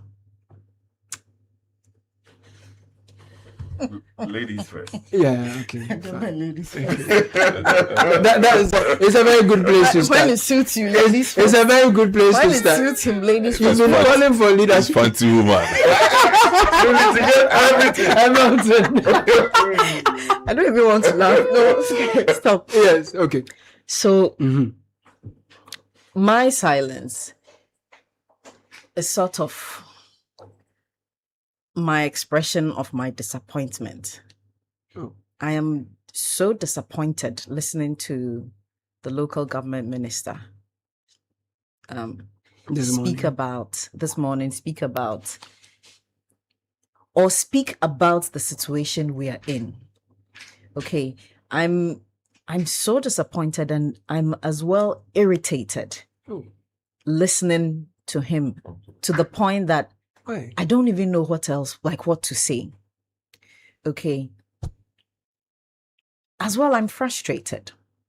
I'm listening to the person who is in charge of the ministry that is supposed to make sure that our cities run smoothly. Okay. And so this will be in context. Remember, was it Tuesday? Yeah. Tuesday, I made the call. You guys didn't take me seriously. I said that it is about time the president intervened and and revoked the appointment of not just the MMDCs, but the local government minister as well. And I don't say this with any malice intended. Okay. When we spoke to, is it Dr. Dagadu? Dr. Dagadu eloquently explained the sanitation crisis we are in, and even called it an acute refuse disposal crisis. And his use of the word acute, I don't know if it is lost on the local government minister. At some point, I even heard him, find humor in the the problem. Sky, what can I use beyond problem and crisis? What word can I use? The catastrophe. The catastrophe we The find. circus. The catastrophe we find ourselves in. And I like that Uncle Sam introduces the word circus. I was sitting there and I said, this is a comedy of errors. This is a circus. This is a big fat joke. Okay, and I say this with the greatest of respect. I do not intend to disrespect the honorable minister, but I feel that on behalf of Ghanaians, listening to him, many Ghanaians will feel disrespected with the things he was saying, with his conduct, how he even found humor in what is happening. Remember that 20 plus people died from the flooding. Yeah. Okay, Yeah. and we do not even know about the health and sanitation crisis post the flooding. Yeah. There's a grand intention to exercise inertia from some of our public officials, from the governors. Okay, what they appear to have expertise in doing and do so very well is telling us about the problems, describing it, reporting about it, and focusing on internal difficulties. But this is why you have been appointed. When do we ever hear of a plan to solve something? When in this country? When do we ever hear? Caleb, I know you want to come in. No, Just give me 2-3 minutes to land. Okay. When do we ever hear that this is the plan? This is how we are going to solve this? When do we hear of the outcome of such a plan? The results? Okay, that we fix this solution. We put in place X, Y, Z. We're able to prevent flooding here. We're able to supply water here. In this country, it is a bed, a garden of problems and descriptions of the problems. I think in our everyday lives, we feel and experience the problems. We don't need the people we are paying to explain fix, them back to us. come and explain the problems to us. So telling us about people dumping and there was no sites you are the local government minister. You are empowered. You have the authority. Why it's been what? You came into office in 2024. So 2025. Okay. 2025, what did you do? What was your plan? And now you say, so the solution is recycling. You know, it's a big joke. It's a circus. And what is worse is that this is people's lives. Some people lost their lives in just this month. This June 29. May, June, people lost their lives. People lost their homes. People lost their savings. People lost their livelihood. And you have the effrontery to say, to describe the problems to us, to tell us this person doesn't have capacity, it is all money, and even make humor out of such a catastrophe. I think it's unfair. I think it's unfair to the people of this country. I get your frustration and disappointment. And I will reiterate, on Tuesday or Wednesday, I said it here. Maybe you guys would say this fancy woman like Uncle Sam's, but I think that if he is not capable of doing the job, he must either resign or the president must revoke his appointment, as well as the MMDCEs that are not able to do their jobs. Okay, so what I'm going to do, like I explained earlier, the voice we played was from Parliament, and the context was that he was engaging the Committee of Assurances, right? Now, that clearly didn't give us enough direction on what the general cleanup exercise for today and tomorrow is. I appreciate your intervention. I appreciate your intervention. Yes. And thank you for that. Yes. But I don't think that it takes away from the situation. That's fine. Irrespective of the context of him speaking in Parliament. Parliament is a House of Representatives. True. They represent all of us, as well as their committees. Sky, correct me if I'm in error. And so it matters not. Okay, I would appreciate if we see his resignation letter, or if the president revokes his appointment. Okay. For somebody else to come and bring us ideas, a concrete plan about how you are going to fix the city. It's not telling us where you've been and I was in this region and all of that. People were dying. People got flooded. Their homes got flooded. People, the deaths. What did the NADMO say? It was drowning. The causes of the deaths in relation to the flooding, drowning. Some homes, some buildings collapsed. Imagine dying like that and listening to your minister saying this. The minister whose job is to ensure that the decentralized cities, function. Imagine, how do you feel if you lost a loved one? I'm wondering what is going on in your mind and what you have to say to this minister in response to the things he said. Very well. Now, there's been a response to what we've seen over the period. Remember, we called for some time to be spent looking inward to clean up, tidy up things. We've engaged our reporters and some of the listeners to have sent us messages telling us about their engagement in the process. Your comments on, the response in engaging, making time to tidy up the space, desilting the drains, clearing them off the silt. Yes, a bit too late, but it's a good place to start from, is it not?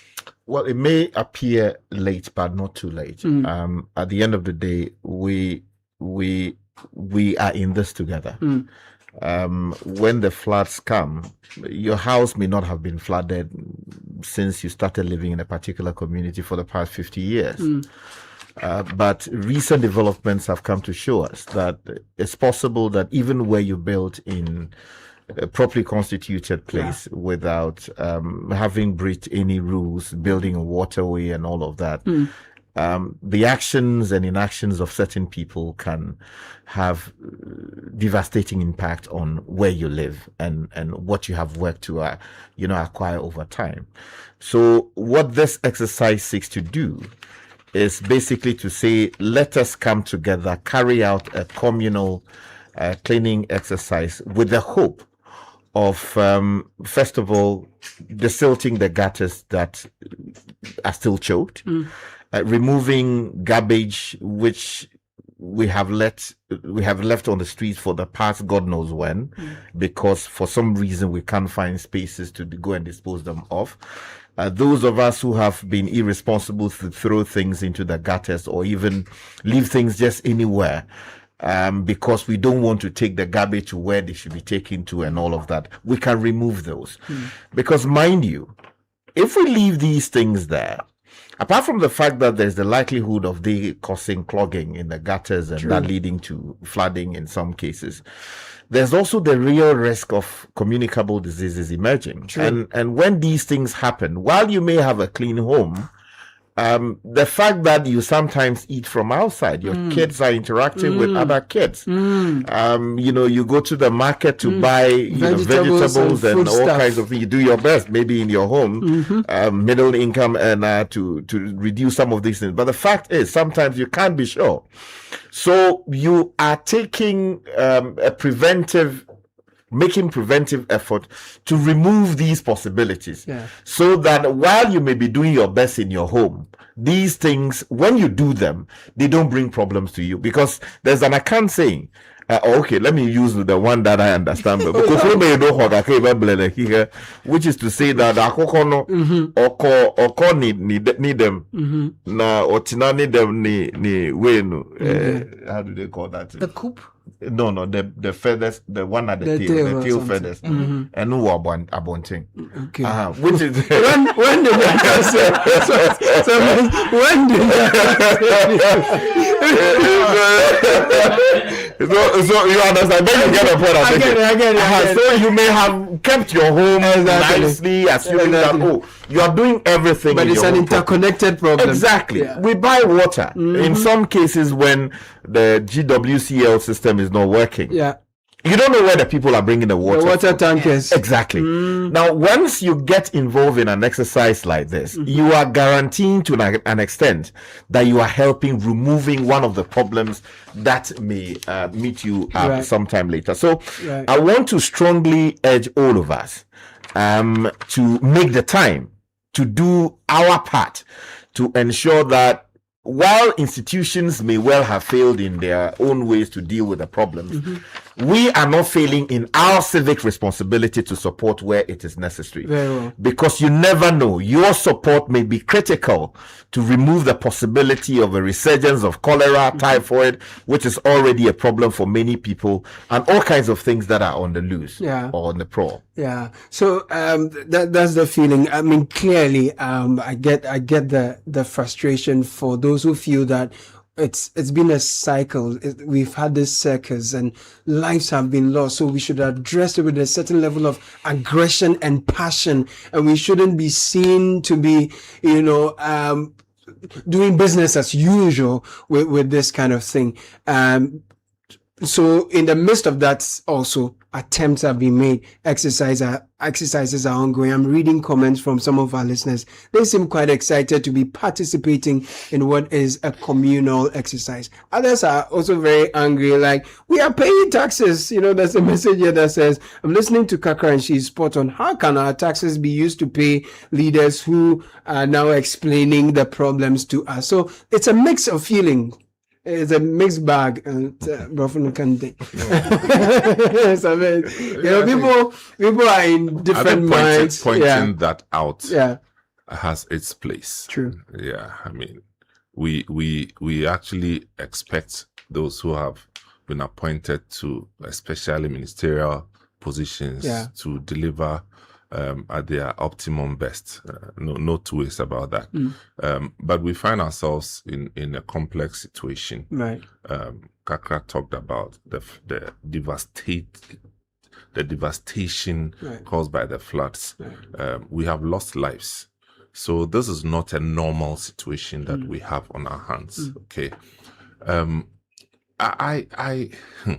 I'm struggling not to get into this Zoom Lion conversations, but I just can't help myself. I mean, we disengaged the services of Zoom Lion when we were not prepared to deal with the outcomes. Right. I think that's the fact of the matter. We didn't have an alternative. We didn't even think through. Yeah. So knee-jerk, hey, the man is done. The Zoomline has done this. Hey, we won't renew it. It's okay if you have gone through the process and come to a determination that you do not want to renew. That's fine. But when you don't have alternative arrangements, then we are exposed, which is where we find ourselves. Right. The week before last, we heard that a Canadian company, they had signed some arrangement with a Canadian company that was going to now take over the waste something. I saw there was something in the news like that. Okay. And I asked myself that why is it that when it has to be a Ghanaian doing it, we will do everything possible to pull the person down. When it's a foreigner, we will hail the person. And it pops up in most industries in Ghana. Different sectors. You understand? I'm just saying that if you think that Zoom Lion did something wrong, take them to court. What I'm saying is that let's address the issues. No, right now we are using the equipment to do the general cleanup. Throwing the baby away with the water is where we find ourselves. So I'm not saying that I'm here talking, they haven't done anything. No, I'm just saying that there are rules of the game. If somebody flouts it, take them on. But now you disengage the services, and then we are caught pants down, flooding, choked gutters everywhere. President announces that we should do the cleanup exercise, a clarion call that we should all be aligned to. If not for anything at all, the symbolic nature of this call is worth its while. Right. We also know that after 2 days, our problems will not be solved. That's great. So what is the long-term strategy in ensuring that we are not revisited by this devastation? That's what we are saying. So yes, today, tomorrow, let's do all we can. Right. Whilst we are doing it, somebody should be losing sleep for still pouring rubbish into the gutters. Right. But you see, you do it today, tomorrow. Someone the third comes day, back to undo what you have done. They undo it. And for some of them, it's in Ghana, we say fonloy. They are fonloy. I don't know how to say that in English. Please help me. Fonloy, isn't it? So they just the body. Right. Okay. Beyond that, how do we address the situation if we don't have an alternative service provider in the likeness of the Zoom lion as we have known? Right. Right. This question has to be answered. And when I listened to the minister, I could actually sense his frustration. Yeah. He was asking questions about capacity building. He says that you say capacity building, do you have the funds? Do you have the resources? The funds. Yes. Yeah. Now, 2-day work cleaning exercise. Yeah. What is the degree of our preparation as a nation? I'm not so sure about that. Right.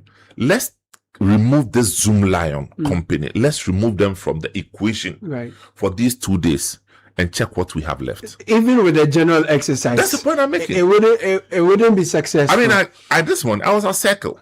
I went to Circle to check the gathering, and every resource there was labeled Zoom Lion. Wow.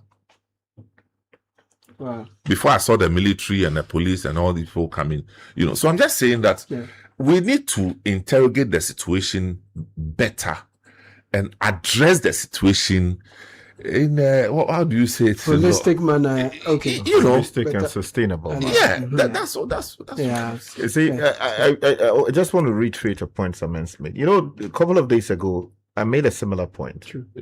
Like everybody was sort of pussyfooting around the matter of whether you saw on social media people saying all kinds of things. This should not be an effort to bring Zoom Lion back into the loop. Look, I'm not going to sit here and say that, okay, I support wrongdoing and all of that. If there's evidence that a company or company official has done something wrong, the rules of our country require that you use due process to address those. But it is insular, with the greatest respect. It is narrow-minded to take the view that a company that has invested so much, employs people, we are told is engaged in services provision elsewhere on the continent of Africa, and they appear to be doing a passable job wherever they are. We want to disengage them because we have found evidence of one wrongdoing or the other. The models are there in other countries, where non-prosecution agreements are entered into. In some cases, huge fines are paid.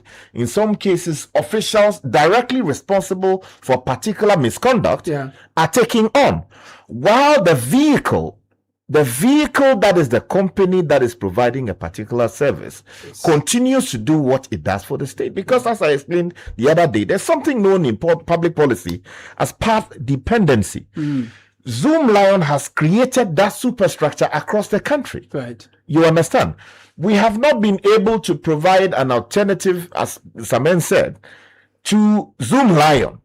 So that if you are going to disengage their services, who sat down in cabinet room somewhere to say that, look, how do we replace in the next 2 months, we intend to disengage this particular company because of A, B, C, and D, because you feel that you have done everything possible to remedy the situation and the situation was incurable, and therefore you needed to take the job elsewhere. We didn't do anything like that. At best, we allowed people with Boboya and all of these people to enter the space in the hope of, helping solve the problem. But look at the comedy that we now see. Now we say we are doing what? Cleanup exercise, and we find that, as Samex explained, the vehicle, the resources that we need now to do this, we are having to rely on the company that we rejected. Right. I think it's an embarrassment.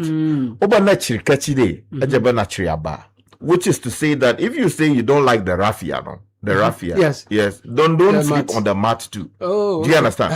If you say that people are so bad, so incurable that you don't want anything to do with them, why do you need their resources in order to carry out an exercise like this? I get that. Because it was just 2-3 weeks ago, right? That Citi FM Channel 1 together with Zoom Lion, we did an exercise like this. So I think governmental decisions require a certain rigor. And with the greatest respect, it seems that we are doing, let's just do it so that some people will be happy. Like knee-jerk reactions. People are saying this on social media, and some media people are saying ABCD. Let's do something to please some people. No, you need to sit down and do some proper rigorous, deconstruction of the issues and formulating a policy that deals with all the angles for the greatest, good of this country. We need to understand that once people have put investment into companies, right, they create jobs for us. If we want to ensure that Ghanaian giants are created, where they are wrong, let's punish them to the extent allowed by the law. But let's encourage them to deepen their investments in a way that is helpful to us. That's how we will destroy your company. It's happening in the mining sector. We'll come to that. I've seen the story you referenced. It says government pledges to implement Ghana-Canada waste energy agreement. And that story is what you referenced earlier during the conversation. I'm not saying it's bad. I'm saying that let's not... Don't destroy one just to give... precedence to another. Prominence. In the army, they say that you don't kill your wounded soldier. You don't kill your wounded soldier. Yes, you don't kill your wounded soldier. You strengthen them. If you have to punish, you punish them. But we are pushing Ghana agenda, and yet you are killing Ghanaian businesses in the name of some journalist says something, so let's kill it so that we'll look good. You're actually looking bad, because at the end of the day, you will have nothing to show for all the effort that Simon Maggi and his people are putting together at GIPC. You are telling people to come and invest in Ghana, yet the examples of people who have through their sweat invested over decades, this is what we have to show. We kill them to make a public showcase of our moral standing. Meanwhile, we are suffering. This is where we are as a country. I'll bring in some messages. Forloy means filthy people. Forloy is a stuck, filthy person. Kofi Intermacenter's lexical explanations breaking down the girl we had. Good morning, team. I am Frederick, and I agree perfectly with Kakra. The local government minister has been poor at his job. He and the Greater Accra regional minister must go. And I had a message earlier on my personal handles talking about the exercise and how it's been going. It says that let me bring that in. It says my concern is that the rubbish is being burnt. Good morning. I'm impressed with what I'm seeing on my way to work. People are cleaning their communities. Even school children are engaging in the process. My concern, however, is they are burning the rubbish, including plastic. No plan for collection of waste. I had to ask one of my neighbors not to burn. She insisted she would. I had to plead with her to take out the plastics at least. There's even a public health aspect when we collect the refuse and decide to burn the plastic. It's going to pollute the environment. We're going to inhale fumes. So it appears that part of the planning wasn't properly thought through. I think then again, maybe there's a deficit of rigor in terms of how they thought through how to put together this project. This is what you were alluding to. Exactly, because you see, we already know, the experts have come to tell us that one of the biggest problems we have in this country is people inhaling all kinds of things, including exhaust fumes from industry and all of these things. We don't want to compound that with burning of rubbish. The point is that some of these things that you see collected at places or people have thrown these things, they have some chemicals in many cases that sip into not even into the ground. If you burn them, you don't know what you are discharging. So, exactly. So that is why waste management is an area of exactly. It's a the circular waste management Dr. Dagadu was talking about. You understand? So when it gets into that space, the experts know how to best manage it. You understand? Those they can burn for purposes of energy generation, they can do that. Exactly. Those they can recycle, they will do that. Those they can use for manure creation or production, biogas and all of that, they can do that. And those that can go into fertilizer production, that can also be done. So I think that the rigor we are calling for means that we should also put the right people in charge of these spaces so that they know what to do what to advise the president on, what to advise the chief of staff on, what to advise the DCs on, MCs on, the regional ministers on, so that it is not just, oh, let's gather the rubbish and burn it because we think that there's no space to. It takes me back to the publication we read on Monday, linking football and open defecation. How if you're unable to deal with sanitation, open defecation, you can't expect to get greater glory on the world stage and all of that, right? The fundamental. It's a competent and excellent toilet facility. Right? Competent and excellent toilet facility. That's in the Eastern region. We went for the fundamentals. Outside. It was in the Eastern region. Pre-election. Eastern region. Ofosu-Ampofos constituency. Okay. Yes, that's Ofosu. The fundamentals. Together with the team. First answer. I should try and grow. I should be first air toilet. When you're very competent, excellent toilet, in your house. Competent and excellent toilet. So, Charlie, but I think that we are where we find ourselves. The call for the 2-day cleaning exercise is in the right direction. The minister, from what I heard him talk about, sounds exasperated. Is that a word? Bluffo. Bluffo and you know? Yes. And, you know, I get a feeling that Onyabeke cannot be, but it's restraining. It's like, how do you expect me to do this thing? That's what I'm with all that has happened. So if the president or the presidency has called for the 2-day cleanup exercise, I think it should be followed up immediately with a longer term implementation plan. Right. We should have another conversation with this Zoom Lion people. Okay. Even if it's just for a short term. Right. So we can resolve the outstanding issues. Right. While we plan for a longer term. I feel you. Because I'm not the person who promotes foreign businesses at the expense of local businesses. We know your track record. You are made in Ghana, man. So when the moment I heard that Canada company, I just said, well, there we go again. We have one on our hands, a Zoom Lion situation. We haven't finished resolving. We've booted them, and we hear Canada company. I know what people will say that, they are going to do a different aspect of it. But it is a chain. It is a chain of services. Okay. So this one builds on what is existing. The waste production, the packaging, the collection, the transportation, the dumping, the repackaging, recycling, and then so it's the whole chain. Yeah. And we are just saying that let's sanitize the chain. Right. If Zoom Lion has been at the forefront, there are other waste management services service providers. If Zoom Lion has been at the forefront and there are infractions, let's correct. If we have to punish, let's punish. But if we throw the baby away with the water in the manner we are doing, we will be punished for a very long time. Let me rope in some message. I quickly, Skype, if I may, because I like the point you make about the rigor in the planning and the strategizing to deal with this problem. I also like the sustainability argument that Uncle Sam makes on the part of the state.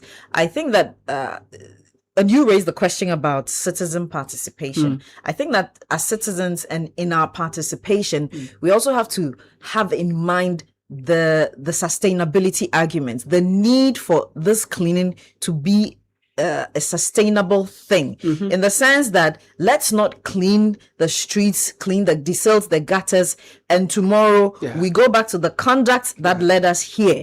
Let's try and maintain a certain attitude of cleanliness. Okay, and it will do some good if the city authorities also enforce the sanitation bylaws and hopefully with the community service bill, the people who engage in some of the what do you call it? They should clean the system. They themselves, so the people emptying their Yeah. buckets and loads of trash They should into be made gutters to tidy should the be entire made- street in the community. to do that, to do some community work. Yeah. I think that will create some deterrence, but I think let's all as Ghanaians introspect. We know very well what is right and wrong. Yeah. And when we are we are throwing buckets of rubbish into gutters and whatnot, when we are cementing the tops of gutters in order to expand the land area for our businesses, we know that is wrong. Eventually it will come up Let's to have a hurt us. rethink and a change in our attitude. Absolutely, very I have spot something on. before I have something from our colleague Hafiz Tijani, In Ashanti region. Ashanti region.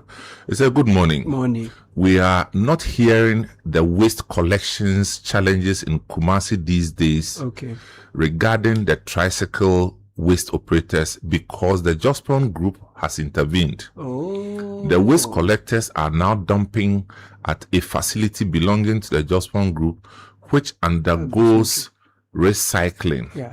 and not the usual dumping Yeah. at the OT landfill site, Yeah. which is full Yeah. and worsening the waste dumping situation. Yeah. The tricycle waste collectors used to dump at the Jospon compost plant, but all of a sudden they were stopped and were redirected to the OT landfill site. But its management is a big issue for the assemblies.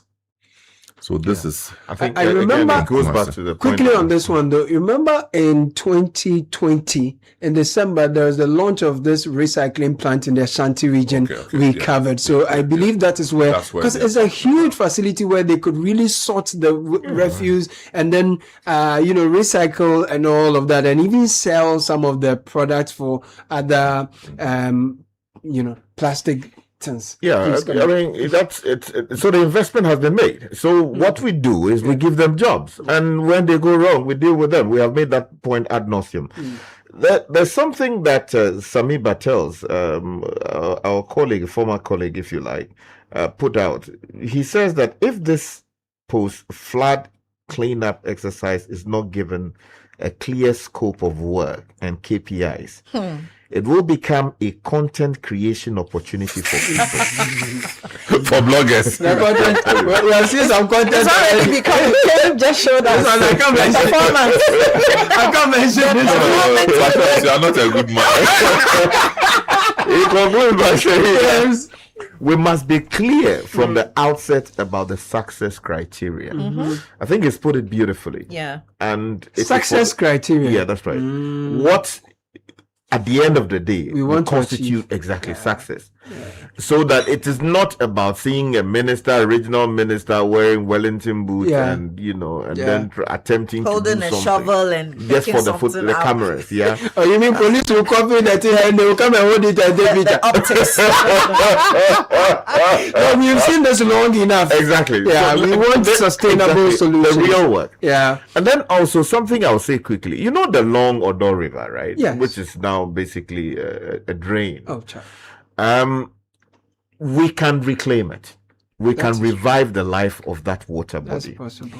And I believe what should be done immediately is that the government should look at, first of all, clearing the shoulders of that whole corridor. So the encroachers should Exactly, be- because if you fly a drone on that corridor, you find that there It's are a slum. many containers, kiosks, all mechanic kinds shops. of along that chain. Plenty.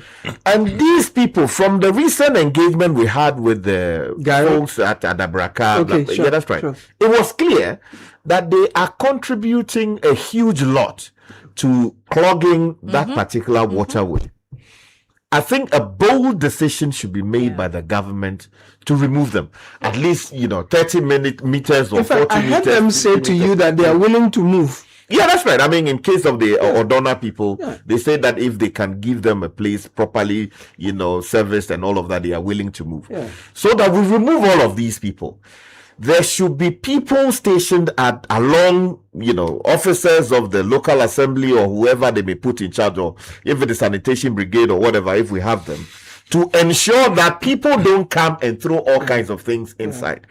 People who are directing the raw excreta into the channels. We have to put together a task force that is responsible for ensuring that this thing ceases, so that we can actually reclaim it, meaning that, again, we need the equipment to go into the belly of that water body and remove all the things that should not be in there. It is possible to restore its health in a way that helps us to move people around when it is necessary, ensure that aquatic life, it is possible to bring it back. The people in the UK have done it, the people in France have done it, Geneva, they have done it. So, because that particular water body, if Samuel told you the story of how they were going to buy tilapia and go, goldfish, you could see it was. Someone said it was so clear, you could see from the from standing. Look at it. They are showing it on channel 1. Yeah, it's quite a sight to be honest. And but Sky, I must please go on. You know, I don't know what to make of all the suggestions you are making, because you see, we've had cycles of different governments from both MPP and NDC. And what both of them have succeeded in telling us is that they lack the capacity and the willingness to solve this particular problem. Maybe willingness. Chop the money. No, they lack the capacity and the willingness. Because the engineers, the planners... No, the capacity is not limited to technical know-how. Technical. What I'm saying is that they have proven to us that they can't do it. Okay, so incompetence. Well, I wouldn't even... I'm not going there. Well, the point I'm trying to make is, if for the last 20 to 30 years... You've had the same problem. You've had the same problem. What happened on the 29th of June should give us all a different signal and a different call to action. To say that, well, we were able to have our way, but this time around, not so much. Now, what Sky is asking for may sound simplistic, but trust me, if we are able to just drain this channel from the Ebri Hills all the way that turns into the Odo, all the way to the Kole, into the sea, about 30% of our flooding problems will be resolved. That's true. When politicians blatantly allow people to go and settle by the banks of the Odo and build their trade there, and turn the Odo into the dumping grounds for solid waste, mechanical waste, plastic waste, everything. Why do we feign surprise when we are overwhelmed by floods? Look at that. You understand? So we know what to do. Not that we don't know. We actually know what to do. But somebody believes that it's more important to look good by permitting wrongdoing. And I've always said that in this country, if we don't learn to monetize our indiscipline, we will pay dearly for our indiscipline. Yeah. If we don't learn to monetize our indiscipline, we'll pay dearly for our indiscipline. Yeah, it's so beautiful. It's a good place to bring in some of the messages of our listeners, and to also commend our professional bodies. You've had the Ghana Institution of Engineering, Ghana Institute of Planning, Ghana Institution of Architects. They've been writing, they've been sending papers, releasing papers, and we have shared solutions upon solutions ad nauseum. But it doesn't appear the willingness to do same is there. Let me bring you some messages. Good morning, team. Shaiman Middle East, bins are full. Have been full for the past month, and we are now putting the bola in plastic bags. We did the cleaning, but we don't have any place to put the refuse. You add. Good morning, Citi FM. Thank you, Francisca, for your insightful comments this morning regarding the local government minister. With all due respect, her his remarks sounded more like those of a public relations officer for the Jospon Group and those of a minister of state expected to defend public interest. Afu Mauto Eche is sending this from Amrahia. A 2-day cleaning exercise is a band-aid on a wound that needs surgery. Ghana's flooding crisis stems from systemic failures, choked drains, unchecked construction on waterways, and habitual dumping, none of which vanish in 48 hours. What happens on day 3 when the same negligent institutions and complicit city authorities we already pay to maintain sanitation return to their usual inertia? Without sustained enforcement, proper drainage maintenance, and accountability for those on payroll for this exact job, this exercise is a little more than performative agency, a photo opportunity, what was called content creation, not a solution. Kokubanza said. This one says, good morning, City CBS. The people are cleaning, but the disposal method. I just saw some people burn the greens, as in the weeds they cut. Now, how do you even burn greens? Adum is sending this from Ghana. Odumase. And I think let's also play the greens are not the other greens. Caleb, is Ghana Institute of Architects. Institute of Architects. I say institution, apologies, yes. Engineering is institution, architects institute. Thank you. I think the ministerial directive created the impression, if my memory serves me correctly, that they will send the garbage or the refuse to from the transfer this stations. exactly. Yeah. So that is what we should be living by, unless there's some unspoken directive that maybe because of the state of these facilities, or maybe the lack of whatever there may be resources to move them to these places, we should bend them. I think the message to be out there. If the government hasn't put the message out there clear enough, I think we are available. The ministers responsible can issue a statement. We'll read them here. If they are willing to speak to us on what exactly should be done, please, they can get in touch with us. Absolutely. Because we don't want the garbage burnt, because there are problems that attend to that. Absolutely. I was watching, I do a lot of media monitoring on the continent. I was watching Citizen TV in Kenya. And I saw somebody talking about West African floods. You know, and in fact, that's when I got to know that the thing, it wasn't just Nigeria, Ghana, and Togo. And it actually started from Gabon. Every country in that belt have suffered. Had, you know, and it says to me that incidentally, the one that is solving our problems for us here is a Ghanaian company. It's a Ghanaian company. And this is solving, look at Nairobi. And they don't know what you are sitting by. What they look at say, hey, Charlie, this is serious. Good morning. But Caleb, I think in addition to what Sky is saying, my expectation is that measures would have been put in place on the ground for effective disposal, so that people do not tend to burning, because we are getting reports that there's a lot of burning. Ongoing, and that's quite a problem. And also because many of the people, some people are wearing nose masks, but many are also not wearing nose masks. So whether they're wearing gloves nose masks, and all of that. You have kids, and all these things could impact them, right? Let me bring you more messages. Good morning, Caleb and the rest of the team. They have started burning the refuse. That's another one. Kept to dry from since the floods, they've been burning the refuse they kept thereafter. The refuse includes damaged belongings on the N1 from Achimota side in front of NPA where the high tension passes. These are pylons, parts of Jowulu close to the N1. Albert is sending this from Abilinkwe. So the burning of the refuse is really a thing. I saw similar on the N1 just before the Apenkwa junction, and then right around Tesano. That's not proper. That's not proper. Such a massive failure on the part of the district and municipal assemblies to proactively plan for the rains. In they don't have the money. So look, Charlie, let's not play ostrich. They do not have the money to do that scale of work. And I heard you guys discussing this matter. You balkanize the assemblies and do this small, so that everybody will get some. Now they don't have the muscles to do the size. The sizes are not enough to generate the wealth that is needed to drive the local economies. That's what we have.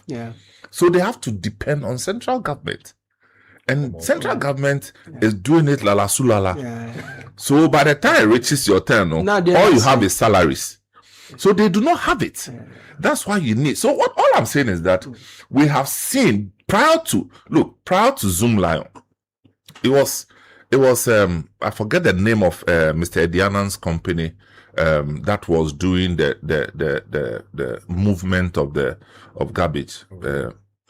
I forget the name, but that was a company, the local company, apart from AMA and KMA, that was also into it. Zoom Lion enters the picture and changes the way it's done. What I'm saying is that by this time, as a country, we should be able to replicate the Zoom Lion model across, so that if we don't want to see the face of what's his name again, Mr.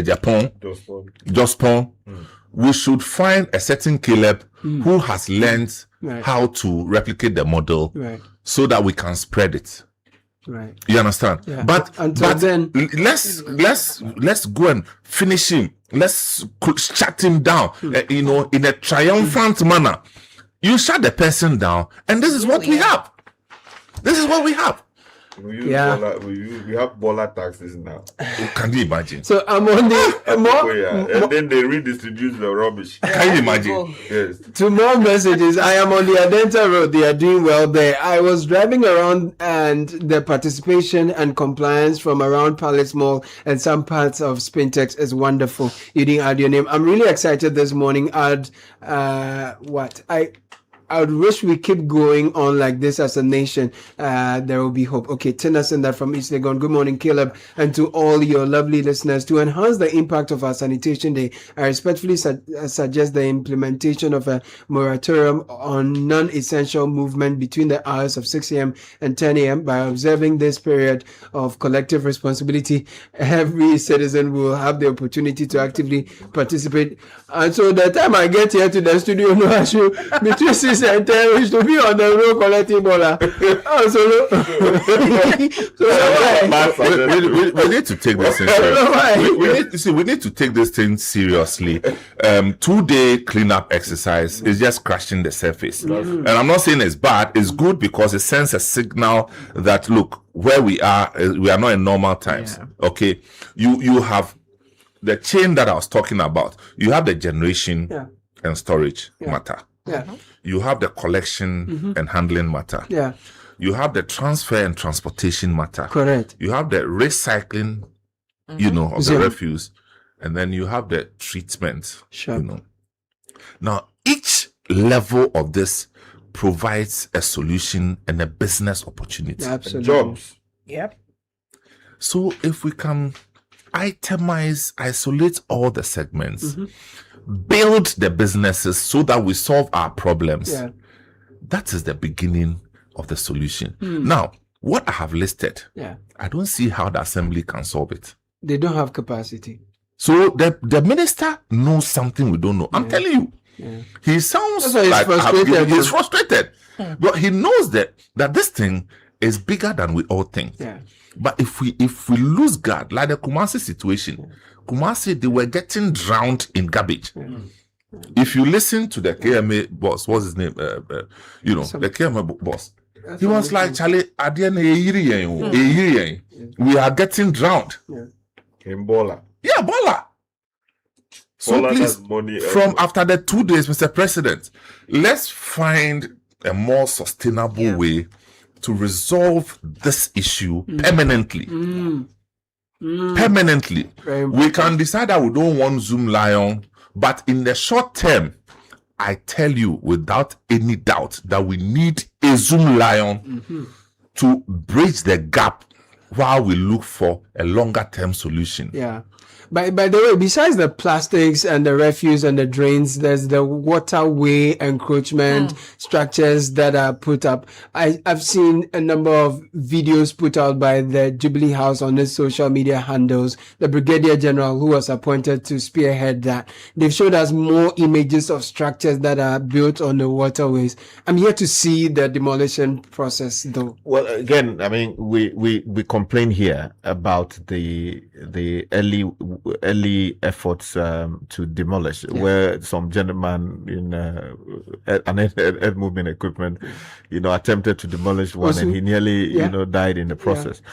So now that we have a military man involved, they don't just get up and do their thing. That's true. I want to believe that there'll be some painstaking exactly approach. Okay. So that if we will have to do controlled demolition, the right military hardware will be used for the purpose. Because at the end of the day, it is not just also about demolishing. When you demolish the building, you must remove the debris. By all means. But even NADMO is headed by a military man. Yeah. They should just throw this whole NADMO institution and bring it under the military people. Is there. Military people take over this function of NADMO and let's give them 1 week so that let's see whether anybody will go and build the waterway. I think the president has joined the exercise now. He's in part of the streets of Accra. Oh, I see. I'm not sure the exact location, but if you are watching Channel 1 television now, you would have seen Stan Hosadugbe somewhere in front, the president in there, and which so it's live from Chado. Oh, Chado, right? Chado, that had its fair share of the floods too. Yeah, so the president is in his neighborhood. Yeah, that's right. Okay. That's right. Looks like very soon. Oh, he's with the Greater Accra Regional Minister. Okay. Very well. But all the people following, when they find something to do, like they should start those. It's a good photo opportunity. It's very important. You will hang it in your hall. The day we went to clean the Chado. Oh, mine. While we at all of this, if you are looking for world-class education in the premier university, you want market-driven professional education, Delexis University College is calling you. We are located at Tema Community 25 Peace B Junction, 0551 198 100. Call us now. Admission is in progress. We have run courses from nursing, cybersecurity, digital forensics, midwifery, plenty courses. So just jump onto delexisuniversity.edu.gh, find what works for you, apply now. Let's take care of your educational ambitions. Now everyone is a winner in the Ongalicious Abingwaha promo. Over 4 million Ghana cedis worth of cash and prizes up for grabs. Look out for the special Ongalicious promo packs.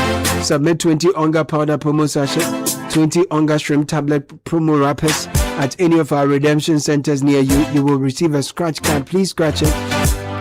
Send a unique code to *713*27# and win instantly. Our cash prizes are up to 200,000 Ghana cedis, deep freezers, smart TVs, all up for grabs, kitchen appliances and more. It ends on the 15th of August, so look sharp. We're running this on the NLA's Caritas Lottery platform. There is a silence when the rent is due and the calls are coming, but you cannot pick up. A silence when the shop is empty and you are pretending it's fine. Salary finished 2 weeks ago. There's a week more to go. The goods are stuck at the port and the clearing agents keep calling. When your business idea is ready but the cash isn't there. That silence, my dear friends, it's called money. Bills breaks the silence for you, whether you need working capital, a salary loan, emergency cash, or startup funding. Your Ghana card is all you need, so call us today, 0596 920 833. And if you're planning for the future, that begins with the decisions you make today. Save and invest early with EDC, build wealth and retire comfortably. One clear sign of financial growth is when your money starts working for you through steady returns, long-term wealth creation. With EDC, you get professional fund management, flexible investment opportunities, potential for higher returns and financial security for retirement. Your financial independence is possible with EDC. Sign up today.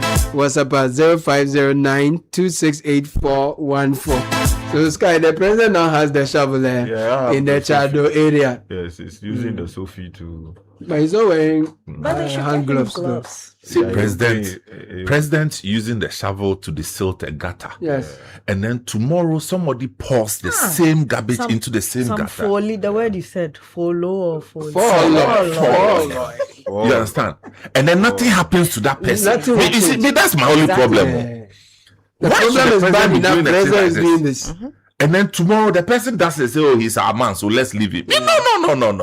But 1995, there's a video. Wallace was walking through flood waters. Every other regime, presidents have been to water or floods and sustainable solutions. I think that Samuel made the point succinctly when he said that we have got to find a way of monetizing.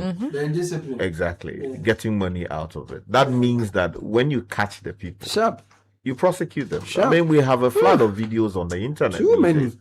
Of people who, as the water flooding was happening, they were pouring their garbage. I mean, it should be possible to find them, put notices out, find them, haul them before court, let them be prosecuted, fined when they have to be fined, and sent into the belly of the Odo to go and clean it.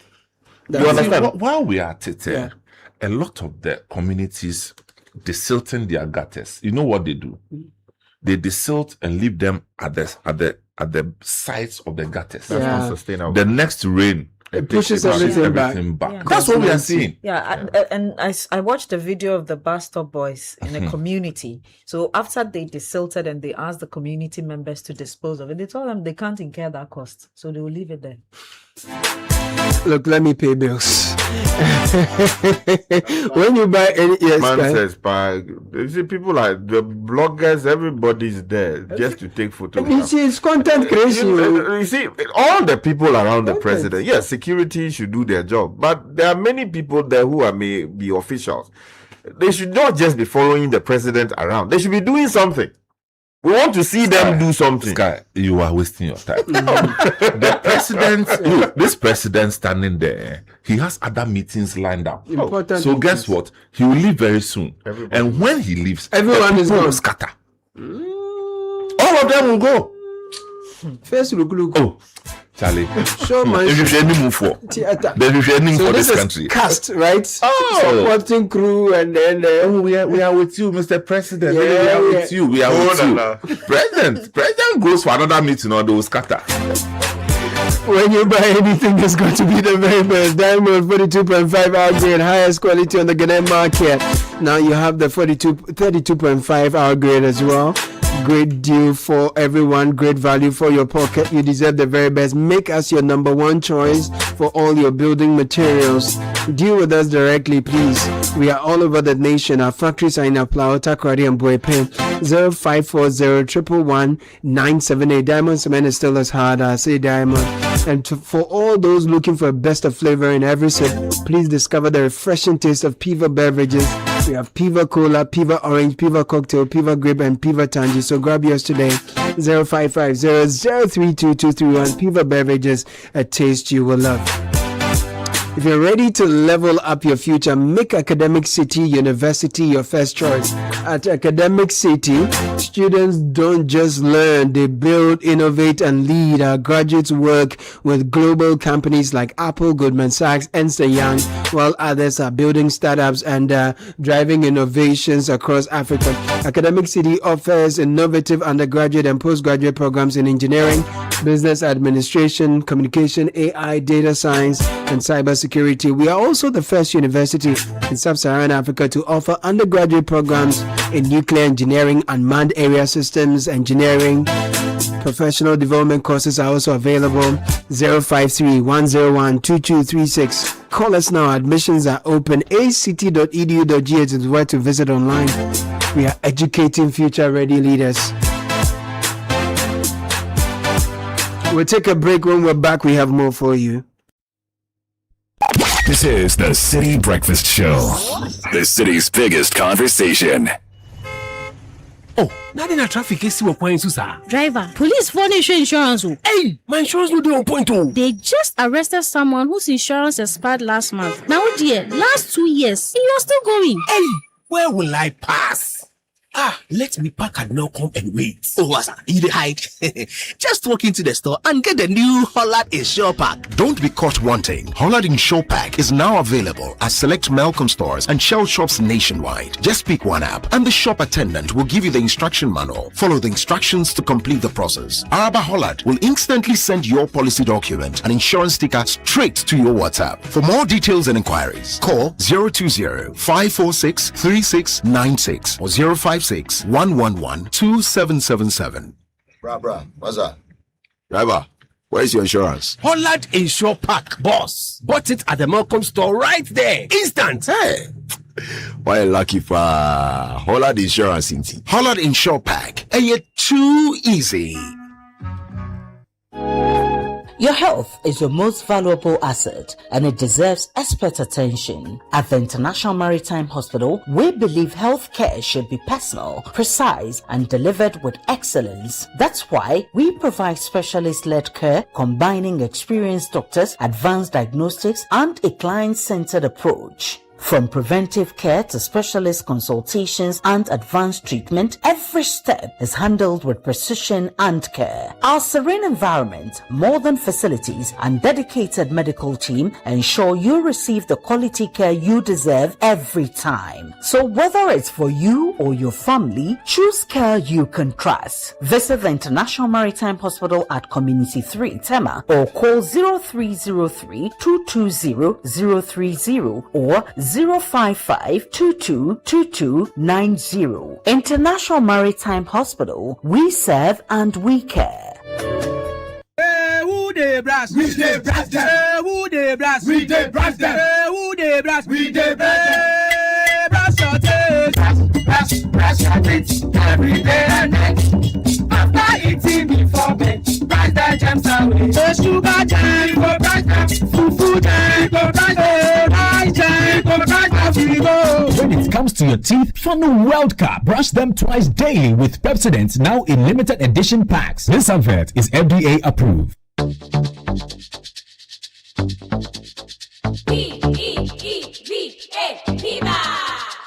Looking for a burst of flavor in every sip? Discover the refreshing taste of Piva beverages. Enjoy the classic Piva Cola flavor, perfect fit anytime. How about a fruity adventure? Try our delightful Piva orange fruit drink packed with recognized citrus flavor. Craving something exotic? Our Piva cocktail fruit drink brings the tropics to you. For a sweet and juicy treat, grab our grapefruit drink and don't miss out on the refreshing Piva tangerine fruit drink, bursting with tangerine flavor. Piva Cola, Piva Orange, Piva Cocktail, Piva Grape, Piva Tangy. Grab yours today. Available now at your local store. Call us on 055-00-32231. Piva, a taste you love. This advert is FDA approved. P for Piva. Your attention, please. Flight C8 has been delayed. Again. Madam, can you please point me to the water fountain? And please watch my back and phone whilst I'm gone. You can be a traveler with infinite worries. Hello, Mr. Anand. Your lounge access is ready and your seat is warm. Or you can be a traveler with infinite privileges. Champagne, sir? Original the drink. Choose EcoBank's infinite privileges with an EcoBank Visa Infinite card. Access airport lounges worldwide, fast-track services, best-in-class daily limits, and enjoy other exclusive travel and lifestyle benefits. Infinite privileges await. EcoBank, the Pan-African Bank. What if your ideas could shape the future of education in Ghana? If you were a brilliant pre-secondary student aged 11 to 15, this is your moment to shine. Welcome to the Literacy Challenge 2026, the national literacy competition that celebrates young thinkers, great writers, and future leaders. This year's challenge is all about artificial intelligence and education. The topic: in not less than 600 words, write a letter to the Minister of Education as a youth consultant discussing the advantages and disadvantages of the use of artificial intelligence AI in education. Advise on how Ghana can effectively integrate AI into basic schools to improve teaching and learning while ensuring that students in rural and underserved communities are not left out. Remember, your essay must be in your own handwriting, must be endorsed by a parent, guardian, or teacher, and include your full contact details. Submit your entry by Monday, 20th July 2026 at the front desk of Channel 1 TV or PO Box GP 14123, Accra Central. Stand a chance to win 10,000 Ghana cedis cash, a laptop, and earn the title of Ghana's most outstanding all-round pre-secondary student. For more information, call 0205 973 973. The Literacy Challenge 2026, inspired by Citi FM with support from Channel 1 TV, and it's proudly sponsored by Prospectus Ghana Limited, SIC Insurance, and Advocate Publishing.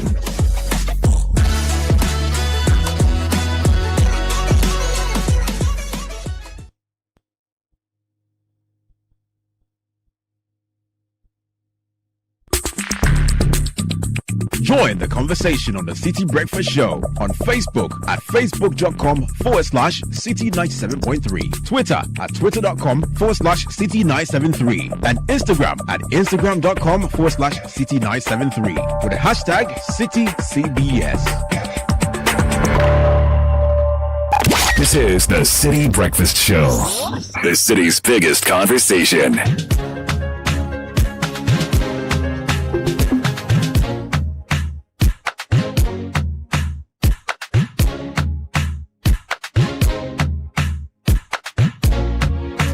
After 9, Ghana's next generation of engineers and coders are being built right now. The question is, will your child be one of them? Nyansapo Institute is now enrolling students for the 2026 STEM camp. 3 weeks of hands-on learning in AI, robotics, Python coding, cybersecurity, game developments, 3D design, and more. Real projects, real skills in Accra. 2 cohorts are available. Cohort 1 runs from July 20th to August 7, and Cohort 2 runs August 3 to August 21, so you can pick what works for your family.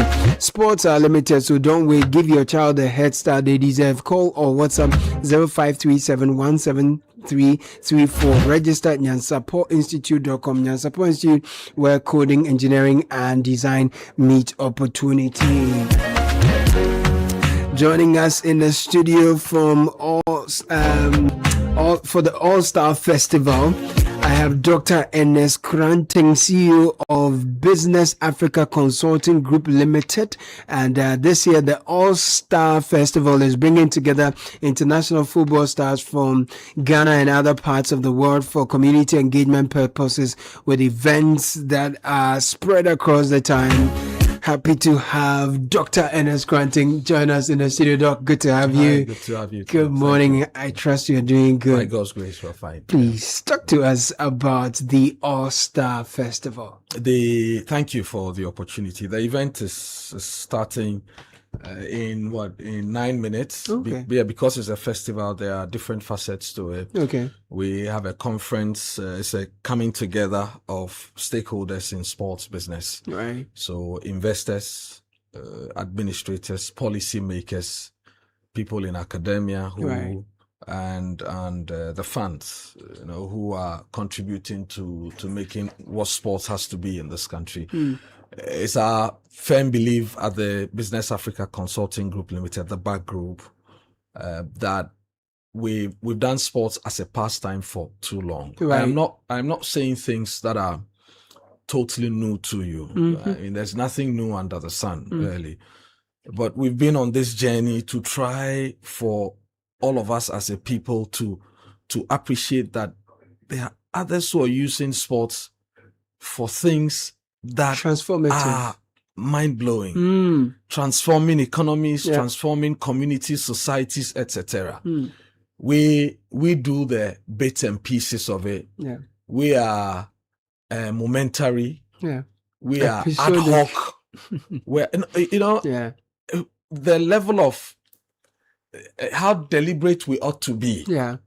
Utilizing sports to drive transformation of our society, community, economy, and the different aspects of our nation. We're not doing Right. the way we should. Right. As a company, we're a consultant. We're a strategic management consultant with operational interest in sports business. Obviously, taken from my background as a sports journalist for many, many years. And marketing, communication, media, and production. Right. So we feel the sports space has massive potential, and we have to play in that space and help build it. So the sports business series, which is a part of the Allstar Festival, is to bring all of the people who matter, right? All of the stakeholders who have to contribute to making sports a business venture rather than just a pastime. So today, when you have keep fit clubs gather, I'm sure you do some form of exercise. Yeah. Whether you go to the gym or you walk or anything. When you go out to walk, you want to look a certain way. True. Kits, merchandising. You, when you are walking or you walk, you're tired, you drink something. There's water, beverage, FMCG. You eat some fruit. So you see how sports is bringing together different strategic, how do you call that? Partners. To play. But you've got to be deliberate about it. Right. We're here and we're celebrating the World Cup in North America. I mean, I got back at the weekend. Right. And it is more than football today. But do we appreciate this in this country? It's a whole ecosystem. It's a whole ecosystem. So that I live in Kaswa and there's a game at the Accra Sports Stadium. Yeah. And it's hard to vote and somebody. And we're all complaining that Ghana football is not working. Yeah. Because we cannot mention known players in Hartlevoke or the other club. And you're saying I should leave Kaswa and spend in and out maybe 100 cedis to go and watch Hartlevoke. Yeah. There's no incentive. Right.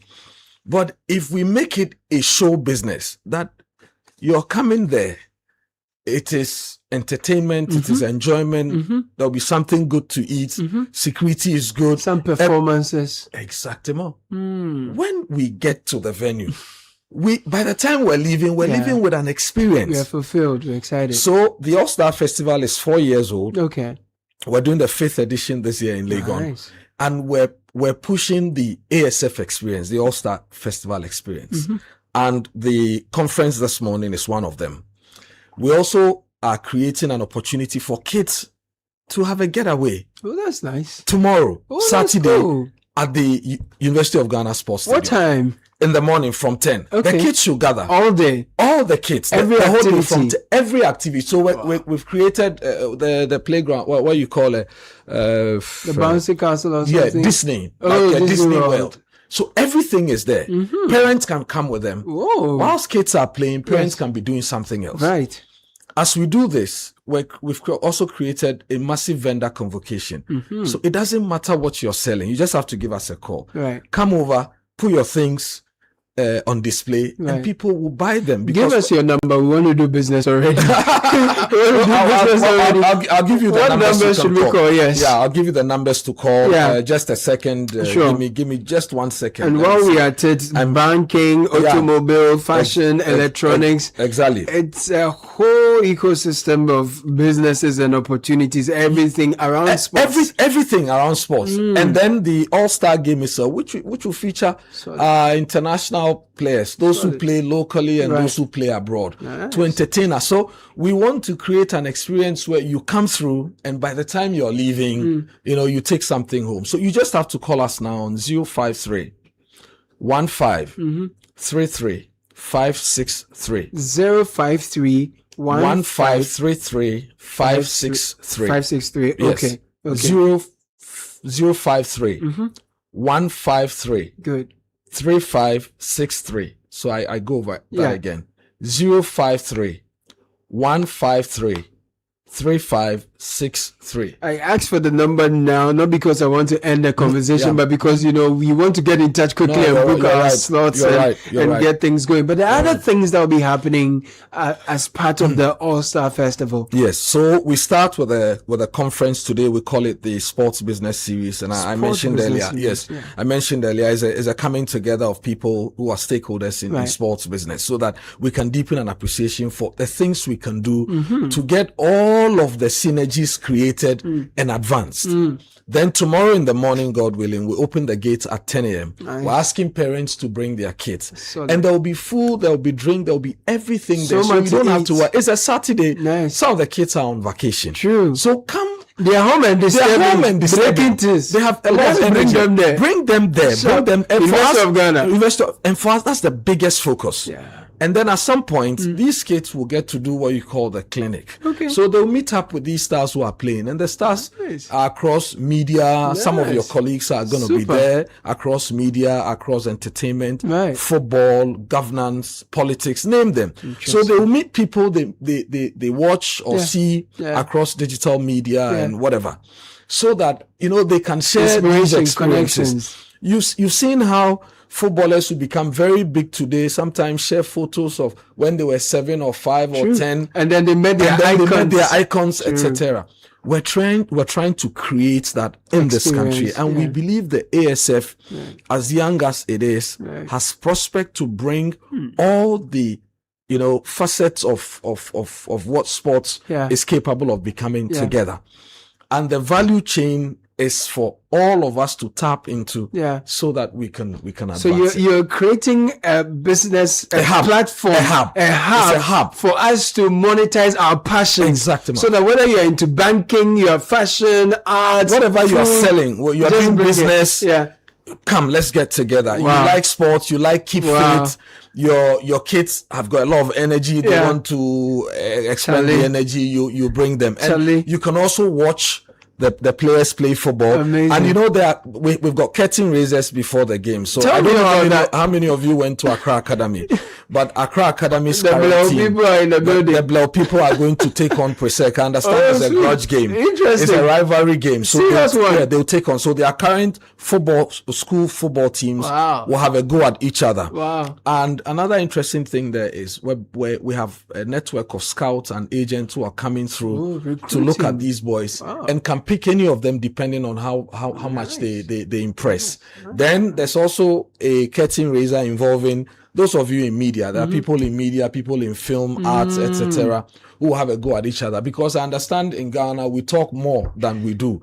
So if they've been criticizing the footballers, they should also come and do for us to see. Coach Nimble be there, because Coach Nimble, you know, he coached the team last year, Yes. and he's leading the guys Incredible. this year as well as usual. Incredible. You know, And I think he won. I think he won last year. Oh, Charlie, he doesn't only talk. No, he's not talking about you. I think he won.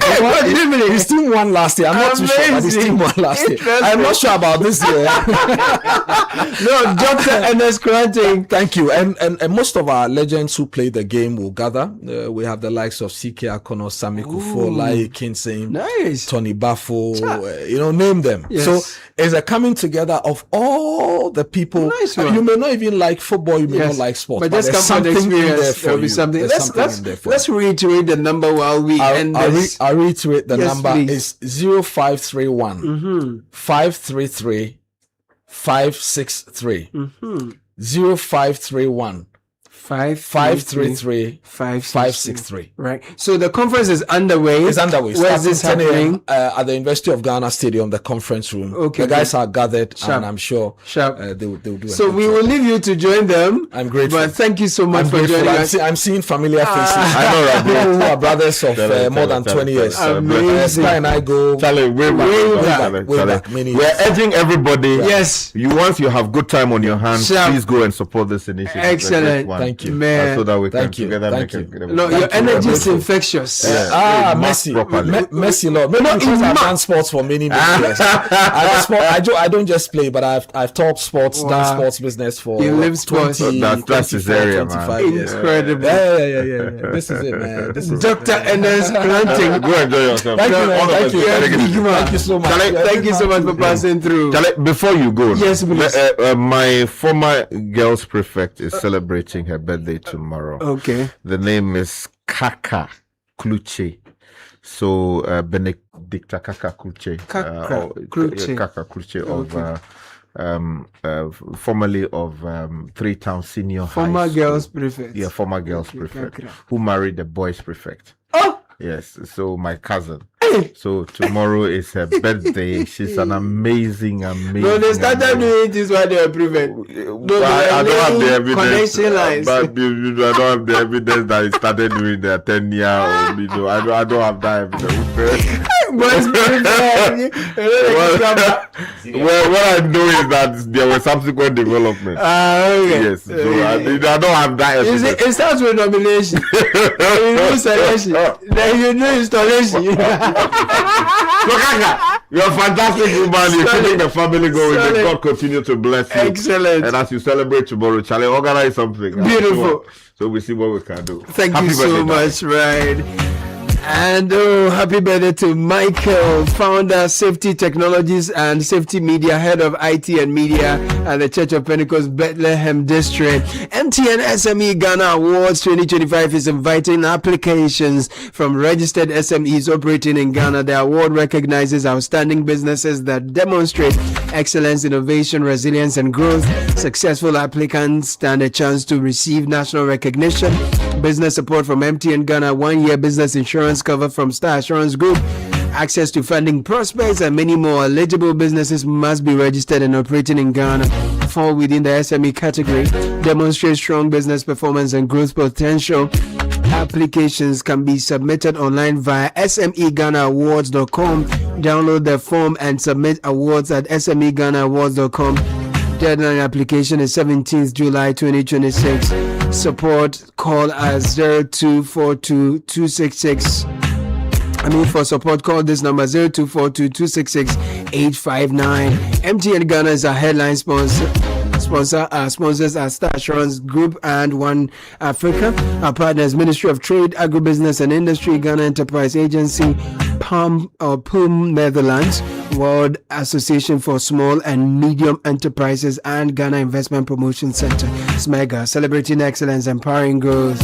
Life Source International School is an all-girls STEM and entrepreneurship boarding school where we raise leaders and industry creators. We accept girls from Cambridge JSS 1 through A levels, offering a safe learning environment, affordable tuition, and scholarship opportunities for 2025-2026. We focus on STEM and entrepreneurial career pathways integrated with the 7 habits of a leader, enabling our girls develop confidence, discipline, and critical thinking skills.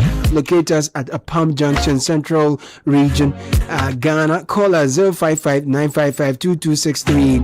LifeSourceGhana.org is where to reach for more information. Give your daughter an education that builds leaders. As an entrepreneur, you know that this journey is not always easy and sometimes you can't find the courage to keep going. Don't worry, Misika Day for you. A flexible loan doesn't only get you cash when you need it most, but a partner who you can always rely on. Please dial *171# on the MTN Merchant SIM. Follow the prompts and get a loan from Misika, MISIKA, powered by Additional Savings and Loans. Misika Day for me. Why is it that healthcare always feels like a battle? 1 minute you're fine, the next you're facing rising costs and diagnosis you weren't ready for. Eden Care is the reset button. Eden Care is Acacia Health's dedicated insurance for individuals and families. What I love about it is that it combines everyday easy accessibility with the absolute trust and experience of a proven health insurer. We are the health partner that actually answers when you call, making sure your family is shielded from the wahala of uncovered expenses. So stop fighting the system and start walking in peace. Reach out edencare.acacia@myenterprisegroup.io and choose Eden Care today. Eden Care brought to you by Acacia Healthcare. Congratulations to Pascal Obingpoku, my assistant school prefect in O'Reilly Secondary School. You got married over the weekend last week, Saturday. And then, of course, to Enoch Pate as well, who got married over the weekend. Wishing you a blessed marriage. Thank you so much for doing the listening, my dear friends. My name is Caleb Kuda. Abeku Odum, the richest man. Thank you. Fred Tete Javano, bless you. Shiba Arba Ben, Samuel Akom, bless you all. Samuel Attah-Mensah was in the studio. Francisca Kakrafos and Richard Delasky. My name is Caleb. Antina. Now Oyo Court is taking over, giving you a dynamic Friday. Stick with us, 97.3 Citi FM Relevant Radio. Always have a fantastic weekend.